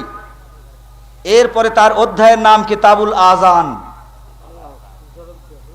বাব রফউল ইয়াদাইন। আবার ভারতীয় যে বুখারী আছে তাতে আছে মা ইয়াকুলু ইনদা তাকবীর, এই সকল বাবে। তাহলে আমি ওই সৌদি থেকে বললাম রফউল ইয়াদাইন। হযরতে আব্দুল্লাহ ইবনে উমর, عن عبد الله بن عمر رضي الله تعالى عنهما قال قال رسول الله صلى الله عليه عن عبد الله بن عمر رضي الله تعالى عنهما قال إن النبي صلى الله عليه وسلم إذا افتتح الصلاة رفع يديه وإذا ركع رفع يديه وإذا رفع رأسه من الركوع فعلى ذلك أيضا وقال سمع الله لمن حمده ربنا لك الحمد। ইবনে ওমর বলেন যে আমি রাসূল সাল্লাল্লাহু আলাইহি ওয়াসাল্লামকে যখনই তিনি নামাজ পড়তেন তখন দেখেছি পয়লা তিনি হাত তুলতেন, আবার যখন রুকুতে যেতেন তখন তিনি হাত তুলতেন, আবার যখন রুকুত থেকে মাথা তুলতেন তখন তিনি হাত তুলতেন ওয়া হালিয়া, এবং এই অবস্থায় বলতেন রব্বানা লাকা সামিআল্লাহু লিমান হামিদা রব্বানা লাকাল হামদ। ওয়া ইযা রাফা রাসাহু মিনার রুকুই ফাআলা মিসলা যালিকা ওয়া ক্বালা আইজান সামিআল্লাহু লিমান হামিদাহু ওয়া রব্বানা লাকাল হামদ। মোনাজাত যেহেতু নামাজের কোনো অংশ নয়, তাহলে এটা যদি বিদআত হবে কেন? সহিহ হাদিস দ্বারা উত্তর দানে বাধিত করবেন। বুখারী কিতাব হচ্ছে ইস্তিসকা, আদ-দুআ ফিল ইস্তিসকা। রাসূল সাল্লাল্লাহু আলাইহি ওয়াসাল্লামের কথা আনাস ইবনে মালিক বলেন, লা ইয়ারফা ইয়াদাইহি ফি শাইইন মিন দুআইহি ইল্লা ফিল ইস্তিসকা। একমাত্র ইস্তিসকার নামাজ শেষ করে হাত তুলে আল্লাহর নবী দোয়া করেছেন, আর কোন নামাজ শেষ করে কোনোদিন হাত তুলে দোয়া করেন নাই। ভাই আর এখন এইগুলো তো বহুবার বলা। সুন্নি, শিয়া, সুফি, হানাফি কিভাবে সৃষ্টি হলো? আগামী কালকে এই ময়মনসিং গিয়ে মাদ্রাসার ছেলেদের ফাজেল ক্লাসের ইসলামের সাংস্কৃতিক ইতিহাস নাম করে একটা বই পাওয়া যায়, ওদের গাইড বা পাঠ্য। এটা পড়বেন, শিয়া, সুন্নি, সুফি, হানাফি, মালিকি, হাম্বলি কে কবে কিভাবে আসলো সব ইতিহাস ওখানে রয়েছে। এটা একটা প্রশ্নের উত্তরে বলা সম্ভব নয়। হানাফি ও আহলে হাদিসদের মধ্যে পার্থক্য কি? পার্থক্য এই, যারা আহলে হাদিস তারা আল্লাহর কোরআন আর রসুলের হাদিস মানে, আর যারা হানাফি তারা ইমাম আবু হানিফাকে মানে। আর তারা বলে কি, এই শরীয়ত এলো 100 ভাগ, এই 100 ভাগের কোরআন আর হাদিস মিলে হলো 10 ভাগ, আর 99 ভাগ হলো ইজমা কিয়াস। এই তারাই হচ্ছে হানাফি। কোন কিতাবে আছে? কিতাবের নাম হচ্ছে সাইফুল মাযাহিব। লিখেছেন সিরাজগঞ্জের একজন আলেম, যার নাম হচ্ছে মাওলানা ইসমাইল হোসেন সিরাজি। হুজুর, কোনো লোক যদি ধর্মীয় প্রতিষ্ঠানের কাজের জন্য টাকা পয়সা বা ধান পাট শিকার করে না দেয়, তাহলে কি তার ধর্মীয় বিধান মোতাবেক কিছু বলার বা করার আছে কি? যদি থাকে তাহলে বলবেন। তিনি যদি দিতে না পারেন এজন্য যে তার কাছে নাই, তাহলে আপনার দায়িত্ব হবে এই লোকটাকে আপনি কিছু দেন, আর আস্তে আস্তে করে মসজিদে মাদ্রাসায় দিক। আর যদি এমন হয় উনিও দিতে পারেন না আপনিও দিতে পারেন না, তাহলে ওই দুই লোকটাকে একসঙ্গে এনে 2 রাকাত নামাজ পড়ে আল্লাহর কাছে দোয়া করেন যে আল্লাহ দেয়ার তৌফিক দাও। আর থাক। ওই যে করিম খান ওই যে একটা হাদিস টানছে যে ওই যে আল্লাহ রাস্তা সনদের সঙ্গে লিখা, এর আসমা ও রেজাল অনুযায়ী লিখতে হয় যে এই রাবি এই রাবি এই রাবি এই না, ওটা এখন দেখা। আব্দুল্লাহ হ্যাঁ, আল আহমদ এখন ভাই হারুন ইবনে আব্দুল্লাহ আল হাম্মাদ হাদিস বর্ণনা করেছেন। এই হারুন ইবনে আব্দুল্লাহ কে? রাখেন, আসমা ও রেজাল ছাড়া কোনো হাদিসের জারাহ এবং কাদা হয় না। এটা আপনি আমার কাছে আসবেন, তাহলে আসমা ও রেজাল এক ধরনের কিতাব আছে, যে কিতাব দিয়ে এই হারুন আসলে আছে না এটা জাল রাবি, এটা পরীক্ষা করা হয়, তার দৃষ্টিতে হাদিস বিচার করা হয়। অতএব কোনো হাদিসের বিচার কিতাবে দেখলেই পাওয়া যায় না, তা আসমা ও রেজালের দৃষ্টিতে নির্ণয় করতে হয়। আচ্ছা, এরপরে বক্তব্য যা, এই কথাটা আপনারা বুঝতে পারলেন কি না? এটা তোলেন, বসা যাচ্ছে না, আমি একটু দৃষ্টান্ত দিই, তোলেন। হাদিসের এবারতে নাম থাকলেই সেটা হাদিস হয় না। একটা দৃষ্টান্ত দেই, হাদিসটি হচ্ছে এই, আলকামা বলেন যে ইবনে মাসউদ আমাদের সামনে আসলেন, এসে বললেন আলা উসাল্লি বিকুম সালাত রাসূলিল্লাহ সাল্লাল্লাহু আলাইহি ওয়াসাল্লাম, আমি কি তোমাদেরকে রাসূলের নামাজ পড়ে দেখাবো? ফাসাল্লা, ইবনে মাসউদ নামাজ পড়ে দেখালেন।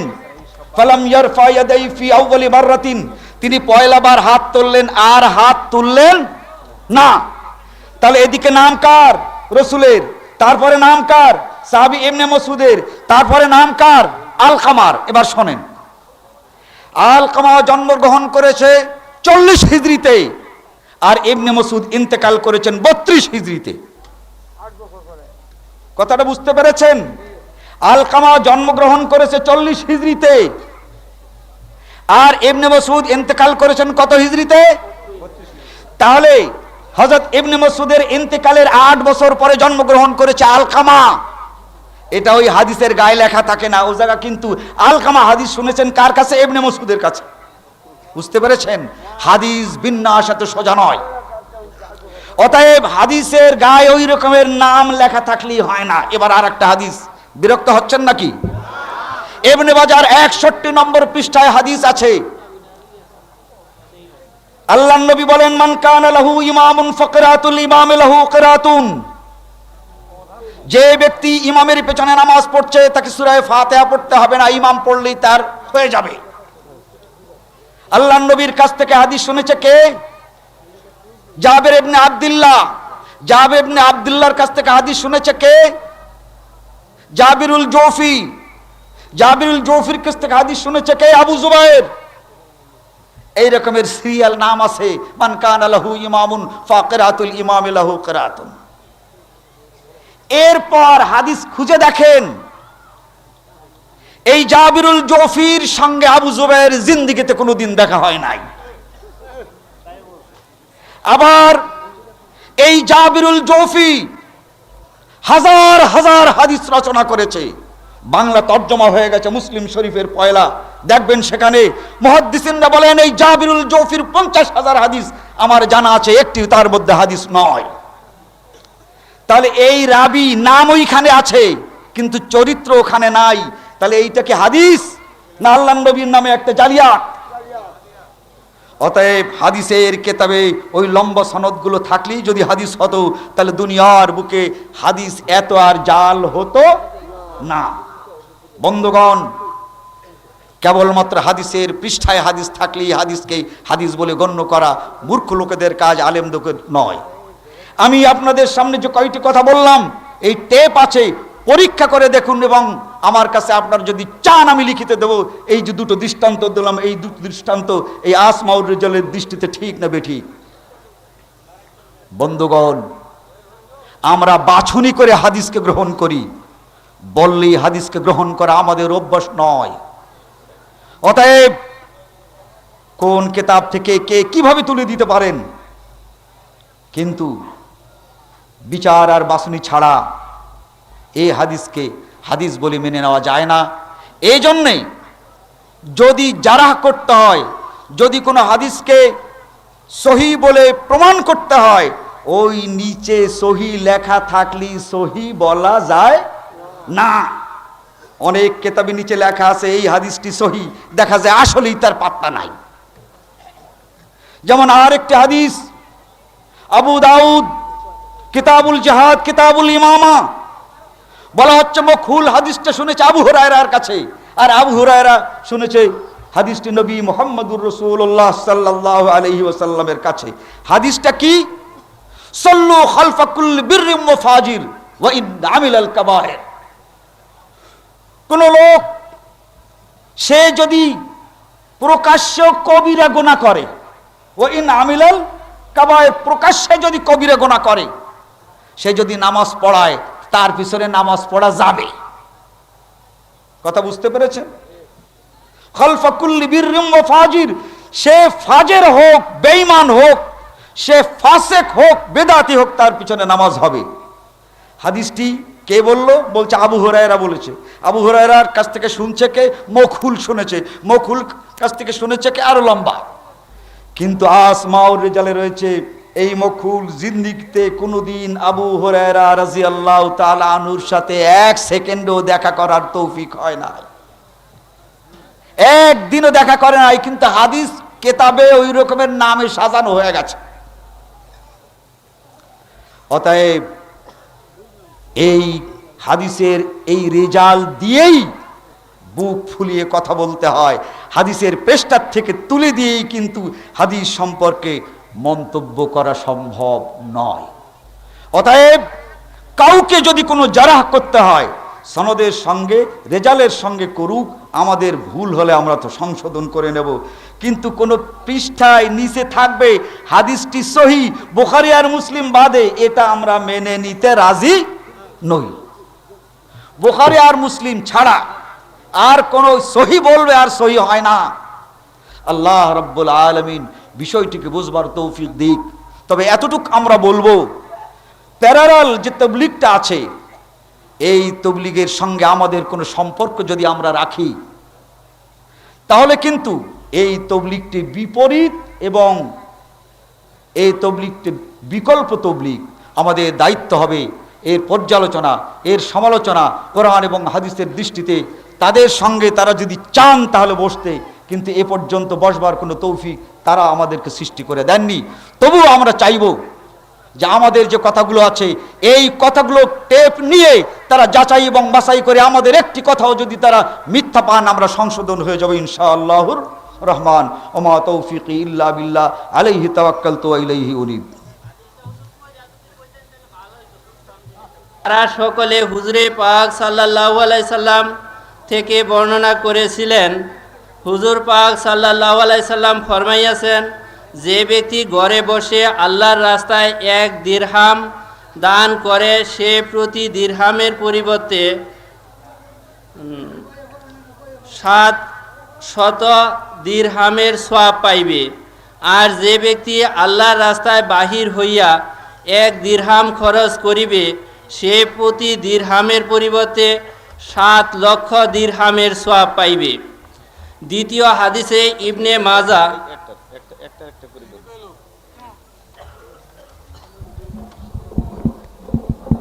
আসসালামু আলাইকুম।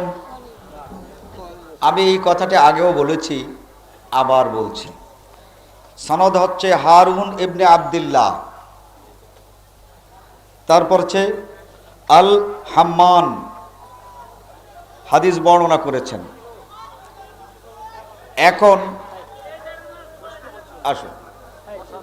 এখন হারুন ইবনে আব্দুল্লাহ এই লোকটা আসলেই হাদিস বর্ণনাকারী সত্য না মিথ্যা, এর একটি কিতাব আছে, একটি শাস্ত্র আছে, যাকে বলে কি আসমাউর রিজাল। ইনি হাদিসটি তুলে দিয়ে দাবি করছেন এই হাদিসটি ঠিক না বেঠিক আমাকে বলতে। তো ঠিক বলার জন্য যে কিতাব আমার এখন দরকার, সেই কিতাবের নাম হচ্ছে আসমাউর রিজাল। এটা আমার কাছে এখন নাই। আমি এই আসমাউর রেজাল এই ইজতেমায় ইজতেমা করার জন্য আনি নাই, বুঝতে পেরেছেন? এখন হয় আমাকে বলতে হয় ঠিক, আর নতুবা বলতে হয় বেঠিক, তাই তো? তো ঠিক যদি বলি এটাও বেদলিল, আর বেঠিক যদি বলি এটাও কি বেদলিল, তাই না? আমার কাছে তো দলিল নাই। অতএব এই হাদিসগুলো যাচাই বাছাই করার জন্য যে কিতাবের দরকার সেই কিতাব আমিও আনি নাই, আর করিম ভাইও আনেন নাই, নাকি আনিছেন? যদি থাকে তাহলে দেন। তাহলে এখন আমাকে বলতে হলো আপনি বলেন এটা ঠিক না বেঠিক, বলেন তো আমি বলি কি করে? আমি কি করে বলি? আমি যাওয়ার সময় এই কথাই বলেছি যে এইটা বলবার জন্য যে কিতাবের দরকার তার নাম কি? সেই আসমাউর রেজালের কিতাব না আনলে এটা সহি কি সহি নয় বলা যাবে না, এটা আমি আগে বলি নাই? তাহলে এখনো এই আর যে কয়টা আছে একই বলার জন্য যে কিতাবের দরকার ইনিও আনেন নাই, আর আমার কাছেও নাই, আমার জন্য বলা সম্ভব। এখন আপনারা আমারে কি বলেন? তবু কিছুক্ষণ বলতে, তাই নাকি? এবার কথাটা বুঝতে পেরেছেন? হাদিসের কেতাবে হাদিস লেখা থাকলেই যদি হাদিস হতো, আমি আবু দাউদ ইবনে মাজাহ থেকে হাদিস শুনাই নাই? ওটা ওই সকল কিতাবে লেখা আছে, কিন্তু আসলে হাদিস না। এইগুলো বেছে বের করার জন্য যে শাস্ত্র আছে, সেই শাস্ত্রের নাম আসমাউর রেজালের কিতাব, আর তার সবচাইতে ছোট কিতাবের নাম হচ্ছে তাকরিবুত তাহজিব, আর সবচাইতে বড় কিতাবের নাম হচ্ছে সিয়ার ইলামুন নুবালা। এসব আমাদের কাছে আছে।